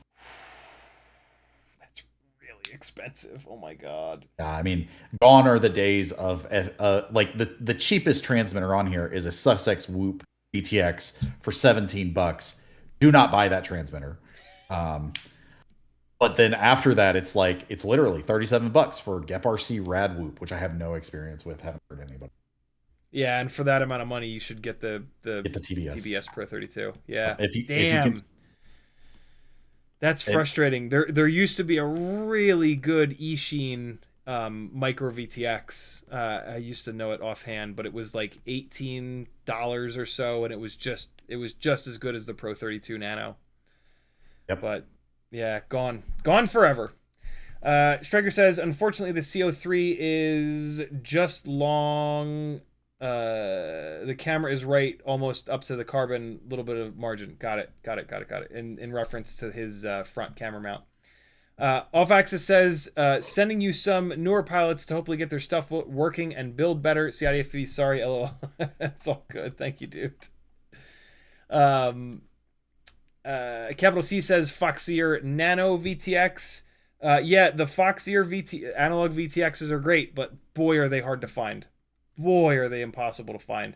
Off Axis says you could find a Canadian friend, have them ship you parts. Wink, wink, nudge, nudge. Yeah, thank you again for that. Off Axis says I miss Ishin. Me too. Drew Markwith, TBS Nano, $32 on Ready Made RC. There you go. Awesome. And they're Ready Made is not Canadian. They're in the U.S. They're Ohio, I think. They are. Yep, they're in Ohio. They're a lot of like wing and plane stuff. But Yep. you can find some decent FPV gear on there too. They're in my regular rotation to buy from. Yeah, me too. Once a year, I'll do an order from there, and I'll always find like something that kind of blows me away. Like, okay, good. Look at you guys. If you want large rolls of like a very specific size of heat shrink tubing, Nice. there too to get it from. Right. They've got the good double wall stuff. That's what I buy. I buy my receiver wraps from them. Nice. That's perfect. Yeah, we need those. That's so nice to have the bigger shrink. Awesome. All right, back to back to roasting some rigs. Tough Guy FPV posted and sold his HD0 Box Pro goggles in 5 minutes. Wow. After building the last custom random parts built, I can't read. Get out of there. You're in the way. Get out of here. I can use for analog / HD0 75 millimeter Whoop, 1003, 22,000 kV, Robo 1003 14.8, Pavo Pico build, Eco Bundle VTX, selling out for dirt cheap for anyone. Also, Model T of FPV I got as a noob for cheapish because I was dumb and excited. Yeah, that is super old school. Holy shit. Oh Look my at those God. props with the bumps. Yeah, this is all the way old school. What the hell is going on here? Are these flashlights? I think these are flashlights. It's either flashlights. I think it's flashlights, but it could be IR. Yeah, IR you're right. emitters. Oh my God, dude. And that is And a so mini there's camera in there. Yeah. We put a mini camera in a rig, Ciotti. Oh Jesus. And then I love the I guess camera mount pad on these grommets, but what the hell camera you're gonna mount to this weird little trapezoid pad? The old school antennas. What the shit is this? Look at this rear antenna. What is happening here? Is that a GPS antenna? I think that's all I can think. Yeah. Because that middle one, I think, is VTX. Although, are those the VTX antennas poking out the back?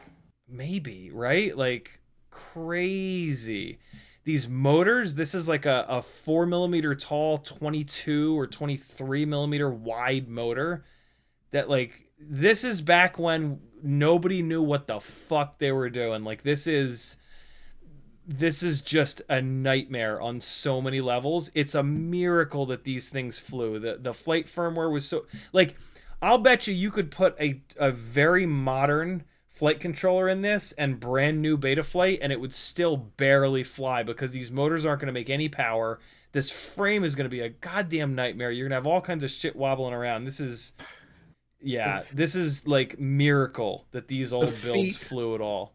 The feet, right? Yeah. Oh, just dead weight in the air. And then it looks like the battery goes internal. I think the battery slides in between here. I mean, this is us figuring it out though, you know, like the base plate here, the main plate is sandwiching the arms. You've got one, like, it looks like maybe 3, maybe 4 millimeter thick, weird ladder arm here. And then this double base plate with a top and a bottom sandwiching it. Like, I mean, we were just throwing shit at the wall and seeing if it would work back then. Crazy. Cool looking though, right? Like this looks cool. Our shit now looks dumb, but it works better. This looks fucking awesome. This is the best wall build I've ever seen. All the antennas, the friggin' eyeballs in the front. I love it. Keep that on the wall forever, tough guy. I dig it. The new Air Wally drone, Delete Me says. Cool. Here we go. Here's the whoops that tough guy was talking about. So there's the Pavo Pico, I think he said, and then here's the more standard whoop. This looks like the, what is this, the cockroach frame? Yeah, it's got the little hooks on the back, so this is probably pretty heavy. And then the Pavo Picos, I mean, they're basically a cinematic rig. I want to look at what the setup is, though. 75mm whoop, 1003, 22,000 kV. Okay, so this guy here is on 1003, which is a really big motor, but then it's only 22,000 kV. And so the size of this motor does not match the kV. And so this is a setup where you're actually underpropped. This is too much motor for this size propeller and for this low of a kV. This is a motor that would actually benefit from being spun up on 2S with a motor limit. You would need to motor limit down to like at least 90%, maybe even like 85 or 80. But yeah. Oh, is it? Yeah, I'm pixel peeping, but you can see in between the duct on the left-hand side, you can see the two cells. There's a fine separation down there. So on 2S, make sure you motor limit these down because yeah, that's a lot. 1003, I've yet to find a 1003 motor that's a high enough kV to be ever run on 1S, unless you go up to like some crazy like 2.5 inch or something like that. But yeah, interesting canopy. I can't say I've ever seen this canopy design before. It's a TPU printed canopy, so you sacrifice durability, but it's fairly clean, so I guess it's not being crashed very much, which is totally fine. Looks like it has adjustable up tilt in the front here, which is kind of slick. So yeah, if this is on 2S, it probably actually flies pretty decent because these motors, 1003s, are really good. But you know what's funny? On 2S, this is underpropped. These motors would do better on a 2-inch propeller. This is a 1.6, and so this is on 2S. This is underpropped. On 1S, it's kind of overpropped, but it's actually just under KV'd if this is on 1S.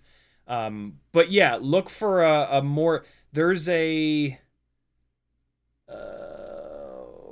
Yeah, you want to put the pitchiest prop that you can on here. If this is a 1.6, look for the most pitchy 1.6 props you can find, and that should wake these motors up a little bit. Although, I mean, if it's 2S and it's on 22,000 kV, it probably has all the RPM in the universe, and so it actually might be totally fine set up like this. Atreides is in chat and he says that canopy, that's mine and custom FPV canopy. Oh, very cool. Okay, so that's going to be a good canopy then. I dig it's got some thickness here, so it might. I never trust TPU canopies on heavy rigs that are going to be crashed outside. So like that's just me being crazy. Atreides tests a lot, so this is probably a really good canopy. I dig it. And then the Pavo Pico is on 1003 14,800s, and it should be a 2-inch prop. That's a lot of 14.8. No, that's probably about right. Yeah, that's probably a good motor setup for that. The Pavo Pico is pretty heavy though. I would maybe keep going. If it doesn't fly as good as you want, the answer is going to be bigger motors. It's a 2-inch prop. It's a big propeller. Think like 1103, think 1202 and a half, maybe even 1203. Pavo Pico is a heavy bastard, right? Like this, the frame, this big ass chunk of plastic, like the guards, like this is a heavy build. You need to support that with big old motors. So yeah, I would keep stepping that motor size up. 1003 is like as small as I would go on this thing. If you want more performance, yeah, keep stepping that motor size up. Try to keep the KV up there though. 14,800 is yeah, don't go too low on the KV here.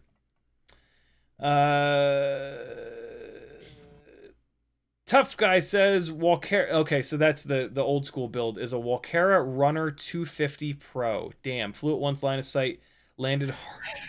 Oh. Crack the main board. Wow, now it's a funny trophy. No, it's perfect. That's a perfect trophy. One is the newbie drone, other is Pico frame, square, little canopy, Firefly 9 Jello. Very, very cool. Oh, he's talking about these now. Okay. So this is the 5-inch rig that he's talking about. Can't really see many details on it. Anything there. Here is what's that? A Grinderino? That's a Grinderino. It's a Grinderino because you can see those horns in your view. On 1202.5. So that is a mega. This looks a lot smaller than the Grinderino though. This can't be a Grinderino. This is too small. Weird. Yeah, I think you're right. I think I remember somebody making an itty bitty like Grinderino kind of clone setup. A Grinderini? Grinderini, yeah, something like that. Okay. Yeah, interesting. 12. I don't know anything about this, so I don't know what size props that it'll swing. Chef Bruno says the tooth grinder. That's it, the tooth grinder. Yeah. So if I'm gonna make an assumption that this is a 2.5-inch prop frame, 1202.5s are a little small for a 2.5-inch build. Okay. Oh, it's 2-inch. It's 2-inch. Oh, here, sweet. I'm gonna link it in chat. Okay. It's cool. Recommended 3S. These are the HDLRC motors. I've had really good luck with them on the Max Frames M2 build, and yeah, they're great for 2-inch props. This is probably a pretty heavy 2-inch build, though. I'm gonna assume that this is well over 100 grams, and so it's probably okay. Actually, you might, probably dig that. I like it. And then cringy build I was looking for. So that's like a Pavo Pico center section dropped onto some sort of a carbon fiber frame. This carbon fiber frame does not have the weave going in the correct direction down the arms. This is what you don't want to see. And so this is a frame that's probably not going to survive many crashes. But it looks like it's on silly little motors, and I have a feeling that this is a bit of like a meme build just sort of thrown together. So it's fine. Mark Ridge Ripper McKittrick, very first 5-inch freestyle build, upgrade from 3.5-inch Grinderino. It's the most expensive frame in the world, the Era 5-inch, but it seems to be a pretty goddamn strong frame. Motors are it's FPV 2306.5 1750s. I've heard great things. Stack is the Velox. I haven't really heard anything about it, but T-Motor, T-Hobby makes good stuff, so it's probably a totally decent stack. 04 Pro, so you don't need to run an external camera. This build is actually probably a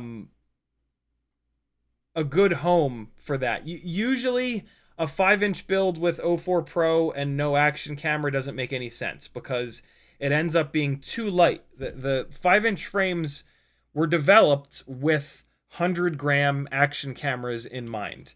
You take that 100 grams away, and now you don't need a 5-inch prop. You can do a 4-inch prop, or a lot of times even a 3.5-inch prop. The most expensive frame in the world here is also a very, very heavy frame. These 2306.5 motors are very, very heavy motors. And so we've probably got enough extra weight in motor and frame to offset the fact that there's no action cam. And yeah, this will probably be like a 600 to 650 gram all up weight. Obviously, it depends on the battery. 5-inch build. It looks like you did list the battery out. It is a Tattoo 1480. Yeah, that's a huge battery. R-Line V6 6S. So yeah, that's a really, really, really heavy battery. That's like a 200 plus gram battery.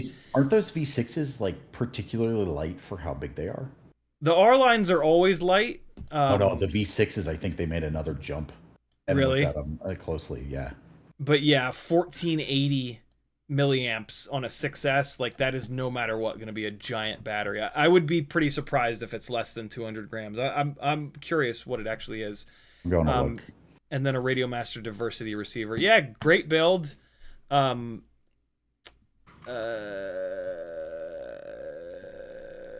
got some cool customization on the arm ends here. I dig that. That's pretty slick looking. Got the red and black thing going.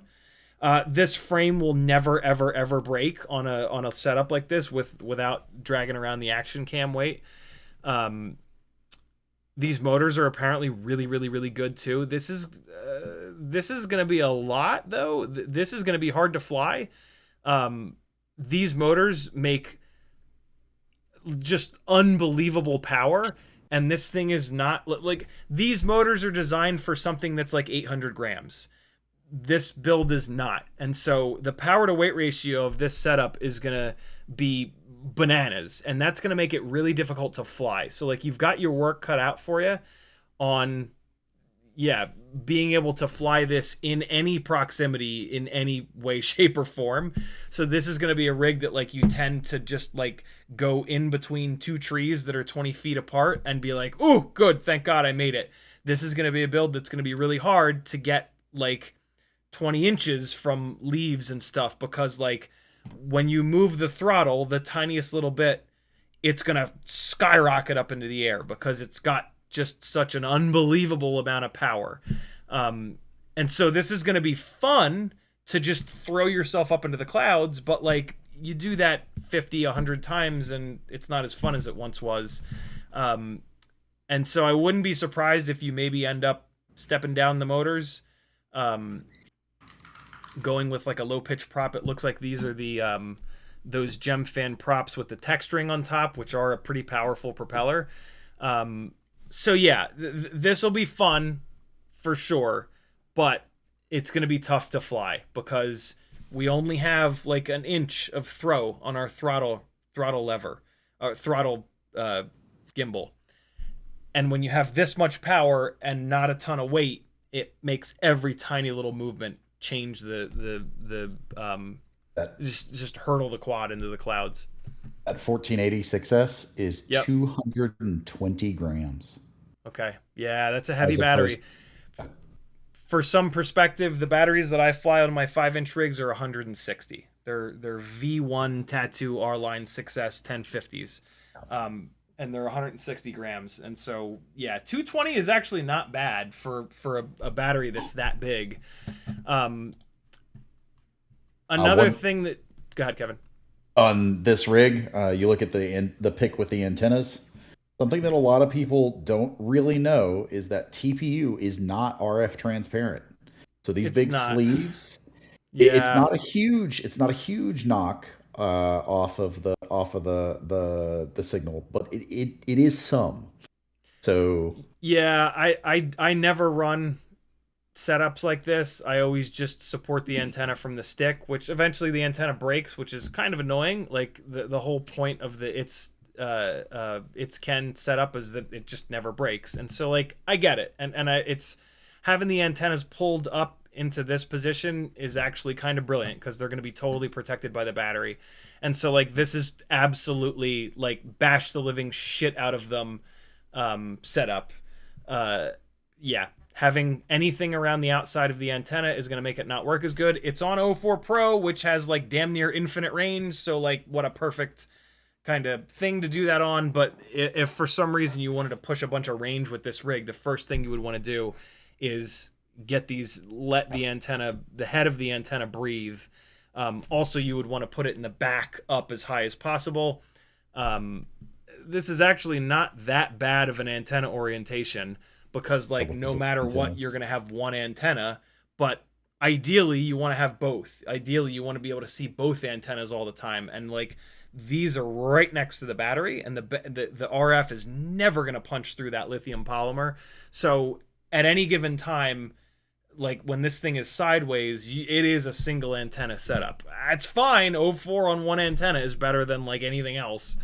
But yeah, this is an antenna layout that is absolutely optimized for durability over everything else. But 04 Pro is the perfect thing to do that with. Also, not sure what he's colored these antennas with. They're bicolor, and that doesn't look like it was done with the printing process. If this is either black paint, the red paint, red wouldn't be as bad, but the black paint, some of these paint markers and paints that you're using around. I'm looking at the antennas. They have some metallic bits in them that will also affect your signal. No shit. Yeah, I didn't realize that. You've got ELRS out on the arms. That is a very durable, totally fine choice. I'm not sure what this brick is here in the back, but like on a build like this, I'm not worried about removing weight. I'm almost wanting to add weight to a build like this to try to get the damn thing under control with how much power it's going to make. And so, like, I don't care what this is. It's probably a good thing for it to be there. Yeah, same deal with like the arm protectors. Like on a build like this, the weight is potentially going to help stuff. You've also got the skids on the bottom. So this, there's a lot of stuff on this build adding a lot of extra weight. So it might actually end up 650 grams, even without the action cam, and that'll tame it down a little bit. I'm of the mind where you build as light as you can so that it doesn't slide around so much and it's more accurate and you get more runtime. But that's just me. There's plenty of other people that fly 800, 850 gram all up weight 5-inch rigs and produce great freestyle footage and say it's the greatest thing ever. That ain't me, but if that's you, that's okay. Tough Guy says that's gorgeous and brutal. WK with a nice little 360. I love it. We're going full screen. Oh, or we're breaking the computer. Very, very cool. I've been trying to get a little platform set up like this. I have a little rotating thing. I just got to get a thing up on top of it. Nice little build. Caillou Mini. It's got the TPU in the back. The Flywheel light in the front. Trying to see what the motors are. They kind of look like 1202 and a halves. I can't tell. What's the battery? The battery is definitely a 2-cell, and it's got the Flywheel plug on it, so it's a Flywheel battery. I think this is the Flywheel 420, which is actually a GNB 380, which is probably a little too small in the battery. It depends on the motors, though. But on my Caillou Mini, the 2S 450 mAh battery was actually too small. These are the 1103 motors, I think, that they recommend on the Caillou site. I think if they are 1103, you're going to want a bigger motor than that, at least 1202 and a half. Still waiting for a Caillou Mini. Oh, look at that. I modified a cheap Chinese frame and made it look like it. You fucking fooled me, man. Nice. Angel 25 frame from AliExpress, 04 wide. Spark Hobby, yeah. Spark Hobby 1103.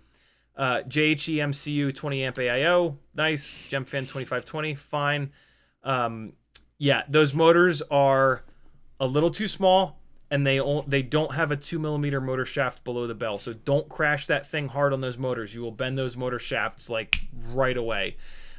You get up to a 1202 and a half motor, you get a 2mm motor shaft below the bell, and it's way, way, way more durable. Recently upgraded all the screws to titanium. That's pretty slick. Redesigned TPU to save some weight.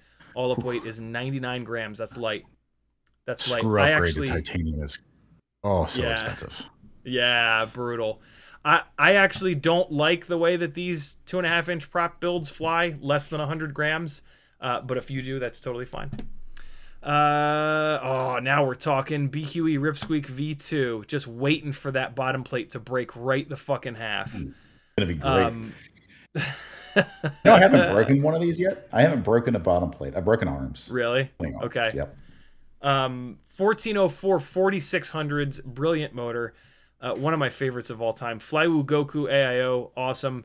Avatar VTX, OG Radiomaster RP1 ELRS receiver. Gemfan Hurricane 3016s, probably too low pitch of a propeller, but boy, do we not have a lot of great 3-inch prop options. Although there is an HQ. There's an HQ 3 by, I think it's 2.5, that would wake this thing right up. These Gemfan Hurricane 3016s are like, they're okay, but boy, these 1404s will wake up on a more pitchy prop. Flywoo arm LEDs, True RC Singularity, dual $50 worth of True RC antennas. Nice. 240 grams with a 4S 850. That's pretty light. The Ripsqueak frames are light though. They really are. I like this little TPU piece in the back, Kevin. That's pretty slick. That's my own design, actually. Nice. And then this is the walk snail on top here, I'm guessing. The V1, the silver one. That's the OG, yeah. Yep. The OG VTX. Yeah, the little Ripsqueak arm protectors. Yeah, dude, this thing is a set of props away from being just fucking awesome. And I mean, even with these 3016s, I'm sure it's fine because 4600 kV is a lot, but there's a bunch of performance on the table from just these being 1404 is just, it's a big motor. Nice little camera protector for the walk snail. I dig that. And then fixed up tilt. I love this camera mount with the dual screws to fix the up tilt. It's actually it tilts in there, and then when you screw it down, it holds it in place. So you can actually change the up tilt on it. I like that a lot. I really have grown to appreciate, if the camera has 2 screw holes, having a mount that has 2 screw holes. Boy, is that nice. And yeah, you can either have it locked. I prefer the idea of having one of these that's 20, one that's 25, one that's 30, one that's 15, because otherwise we don't know what the hell, when we have the slidable mounts, it's like we tilt it up like, it looks like 15 or 20, or we don't really know. It's if I can get my frame to come out someday, I'm going to bug the shit out of somebody to design something very similar to this with fixed 15, 25, that's my design. And it would be hella easy for me to switch that from full to You're who I'll be bugging then. Yep. Cool. Yeah. I like this design a lot. On the props, I was originally on what are the older Gemfan ones that are super fragile but are more pitchy? 3028s. The wind dancers, right? The wind dancers, yeah. That's what I was on originally, and I like the feel of those props. But I also like, my flight style is very slow and flow. It's not a whole lot of banging around. And I actually really like the high KV, low pitch. It's a nice day at the park. That's what I'm looking for. A walk in the park. Sure. And that's they're a great propeller. That's for sure. Yeah. I in one of my first Gemfan sponsor boxes, I think there were like 200 sets of those. And so I've been flying them we're going like 5-6 years back. I've been flying them forever. And the only thing I don't like about them is I just wish they were a little more pitchy and a little bit thicker. When props become pitchier, they become more durable. And yeah, I just confirmed it. HQ has a 3 by 2.5 by 3, and that is like the perfect propeller for a 1404. It would be way more durable than those, and it would probably give like 200, 300, 400 extra grams of thrust if you wanted to go real fast. But yeah, Gemfan 3016 is a classic. That is one of about 3-inch props that are even remotely like acceptable. So the other thing you got to realize is that this is weight shaved, right, at 240. Yeah, they are a light prop too. Yeah. So like at that, because I think my original Rip Squeaks were running like 260, 270, and they needed a lot pitchier prop. Sure. Oh my God, we are at the end. I was really hoping to get to the end here. Stig's Asian cousin with his first venture into toothpicks, Crux 3 frame from Happy Model, salvaged Newbie Drone Hummingbird V4 AIO, broken onboard receiver, Newbie Drone BI camera, Goober V2 canopy. Good. I don't usually like the Goober canopy until you put it on something bigger with power that needs weight. I actually think this canopy is perfect for this build. Happy Model EP2 ELRS, 1202.5, 11,500s. Again, I think that is like the previous toothpick we looked at. I think that is a little too small of a motor. But if you're trying to keep the weight down, I get it. In my opinion, you want more weight on a build like this because you got such a big propeller. GemFan 3018 Biblade props, NX69 550 mAh 1S battery, 54 grams all up weight. Yeah, like I would hate this because it's so light and it's got such a big propeller, but some people love that. Some people love that toothpick, like always goes in a dead straight line, no throw. It's like an RC car, but in the sky. Personally, I would go much bigger on the motor. I'd go up to like a 1204, a 1303. I would also go to 2S. This on 1S is almost certainly struggling, and you're not gonna have great response time, and so you're gonna have to turn the PIDs way up to try to get some good flight performance out of it. But again, if you want super lightweight giant props, this is how to do it. For me though, I would never do a 1S 3-inch. That is a complete mismatch. For 3-inch, I want to be 2S, if not 3S, if not 4S. But again, I like stuff that has more power, more mass, more weight. I dig this canopy on here. These props are fine, and this Crux frame is fine. Yeah, this is gonna have that. This is a super extreme build. Giant props, very little weight. And that flies in a very specific way that I personally don't like, but some people do. What were the motors again? I know they're 1202.5, but Happy Model 1202.5. If you start breaking those motors a lot, bending the bells on those motors a lot, just get rid of them. These bigger Happy Model motors don't seem to be very durable. There's your chance to go to a bigger motor, 1203, 1204, 1303, something like that. I would do a 1204.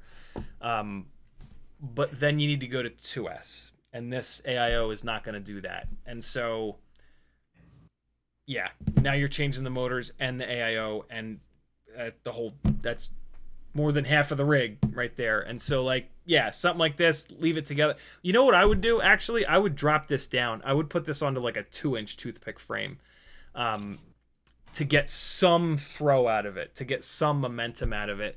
And then I would take this 3-inch frame, put a bigger motor on it, with an AIO that can take 2S or 3S. That would be what I would sort of do down the road. But that's just me. Is that battery strap? Is that a hair tie? It is indeed. 1S batteries you can hold on with like spit and popsicle sticks. I don't even, it doesn't even phase me on 1S. I'm like, yeah, whatever, anything will work. So the trouble with using a hair ties are like the way that they're braided around the outside is intended to slip against hair so that you can just pull them out. Right. Switch this thing to one of those military band rubber bands. I know it's not as pretty, but this thing is going to throw batteries. Well, and you can there are rubber hair ties that you could get. That would be a little bit better than the felt. Yeah, because that's the straight up like felt style. That, yeah, you're right. It is. They're specifically meant not to get all tangled in your hair. Cool. Look at us go. All right, so hold on. I need to do this as a placeholder. I need to come here and copy and then paste, and now we know that I'm all caught up. Cool. keep putting stuff in Roast My Rig. I was really hoping that we could get totally caught up here tonight, and we did, and that's great. And so as you guys post more in there, we'll do another one of these. I'm not going to do another one of these on Wednesday, probably not on Friday either, but maybe by Sunday we'll have enough stuff in here. Basically, like when this text channel fills up with enough rigs, it looks like I can get through about, well, let's see. I did this for a little over an hour, and we got through 1, 2, 3-ish, 4, 5, 6, 7-ish. No, that doesn't really count. 8, 9, 10, 11, 12, 13. Wow, we got through a lot. 14, 15. Okay. So it looks like any more than 10. Once we get more than 10 in here, I'll do a stream. It's a really great chance for, like, it's hard to do a lot. Oh man, this fucking YouTube memory leak can go to hell. It's just gonna be laggy. It's not my fault. It's none of my gear. It's YouTube being shit. It's hard to do a stream that has like audience participation that's not just drop your flight footage and I'll play it and say a couple things and move on to the next. I don't do those live streams because of copyright problems. As a live streamer that has been relying on this, it is way too easy for people to copyright ding you, and YouTube's setup is really bad. And basically you stop live streaming for about a month, whether you like it or not. And so that's just, I can't do that. And so I will never have a live stream where I just play 2 hours of other people's flight footage, for those reasons and other reasons. But I do kind of also maybe want to do like a roast my rip sort of thing. But the point there is not to just play it and like say one or two things. It's like literally roasting your flying. And so like, fair warning, when we do that, don't post some shit and then get pissed off when I roast it, because like that's the only way that I'm willing to do that. The only way that I'm willing to like look at your flight footage is to give actual feedback for the good of everyone, right? You're making too many corrections. You flipped left instead of right. You had and you're not, it's going to be hard to hear, right? Like we all think that we're somewhat decent at flying, myself included. And when somebody else tears it apart, it can hurt.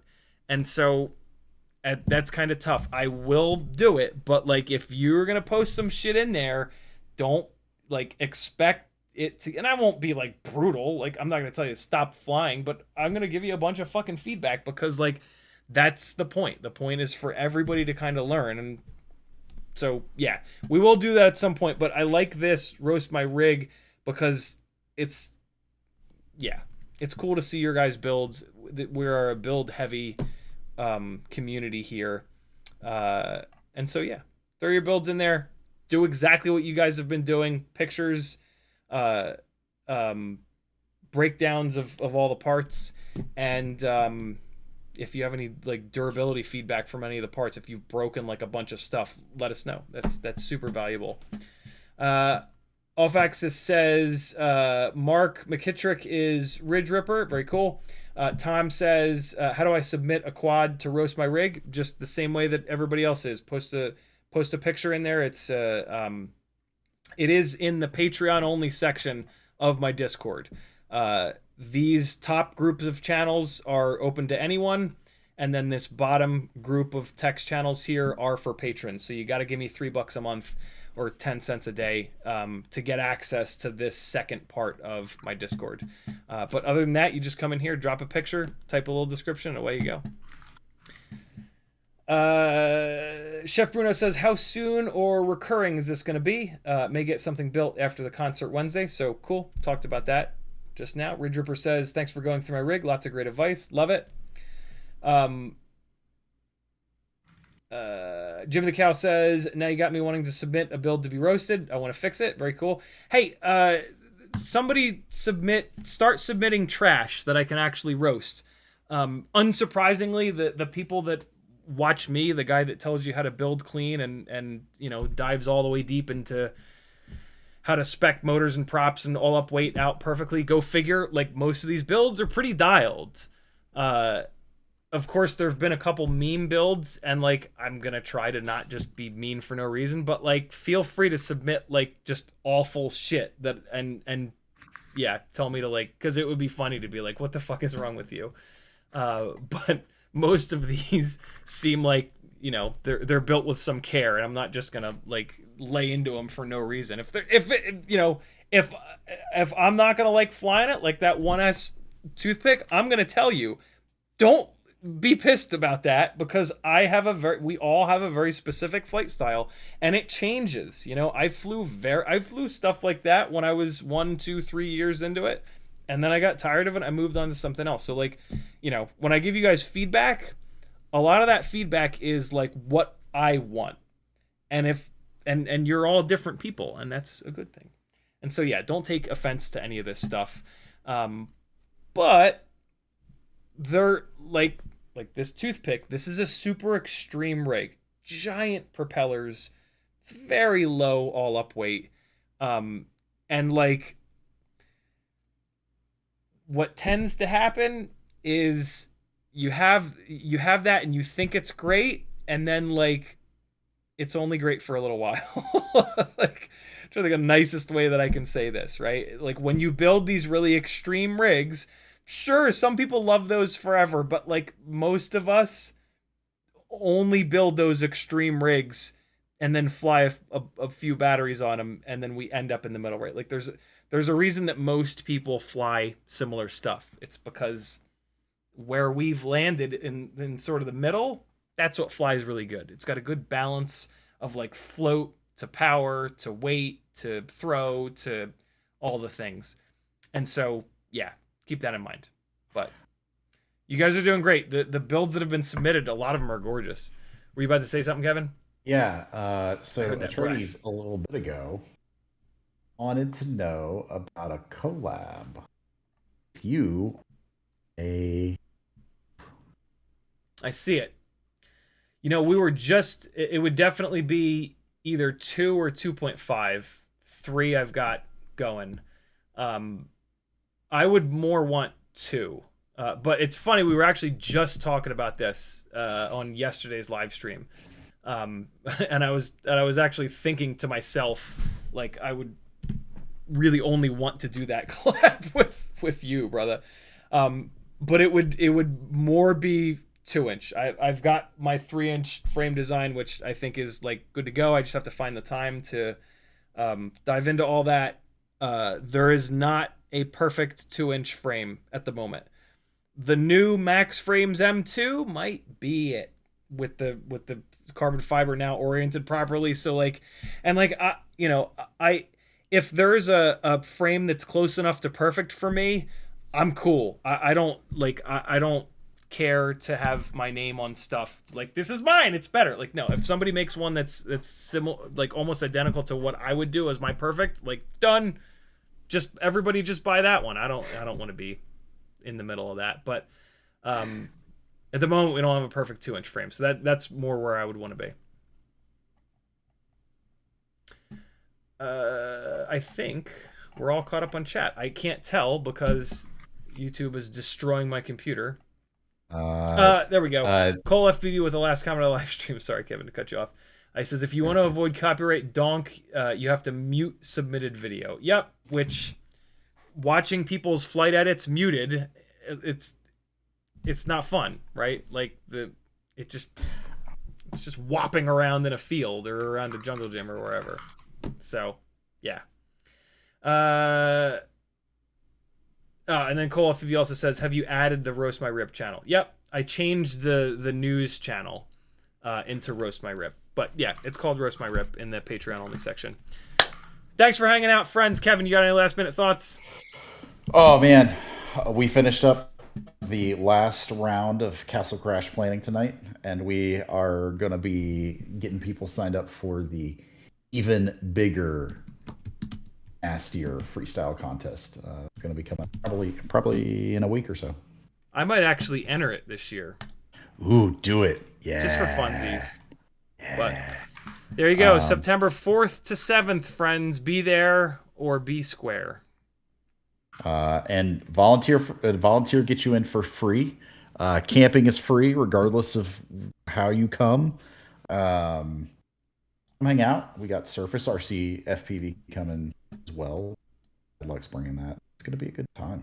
We're It's like a blast every year. 45 days out. Oh yeah.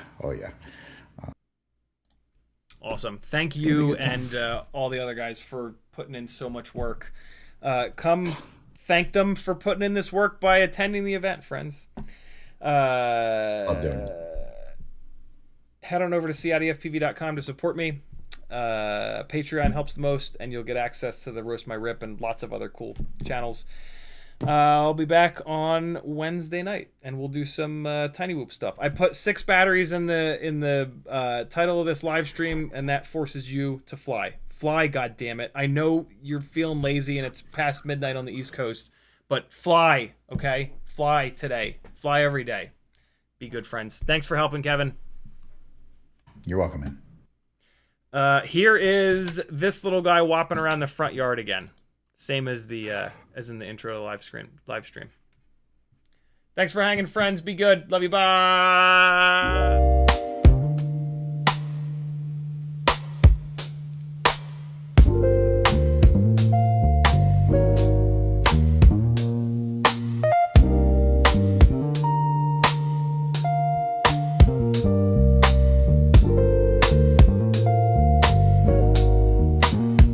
Yeah.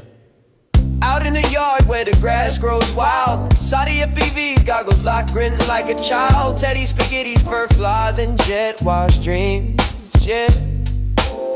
Chasing small whoops like a dog possessed fiend. Eyes on a neon blur, hard in the chase. Big fuzz and prop spin, all tangled in place. Yeah. Four-legged rebel with a rotor stir tail in the circus of the sky. They never fail. CiottiFPV, Teddy spaghetti, dynamic duo kings barking at the breeze, throttling at top speed. They zooming through hoops, flipping in style. That schnauzer's got throttle and a toothy smile. Yeah. Shotty's on sticks, Teddy's on paws. Side by side, legends breaking all the laws. Through the kitchen, over couch scale terrain. Backyard mayhem in their flight domain. No ground too sacred, no loop too tight. Fuzz, fuel, fury ignites the night. When pilot and pup lock eyes on the prize, every whoop they conquer is a fresh cut surprise. Yeah. Yo, Shotty behind the sticks, Teddy's leading the pack. Prop guard missiles unleashed, never looking back. No leash, no map, just freestyle mic. They on the dog drone streets every day and night. Said whoops, hitting low, gotta nail the dive. Teddy push throttle up, feel the beast come alive. I see the neon arc, got the sticks locked in, Teddy. Yeah, let's rip this loop, ride the roar of the wind, Teddy. Yep. Yeah.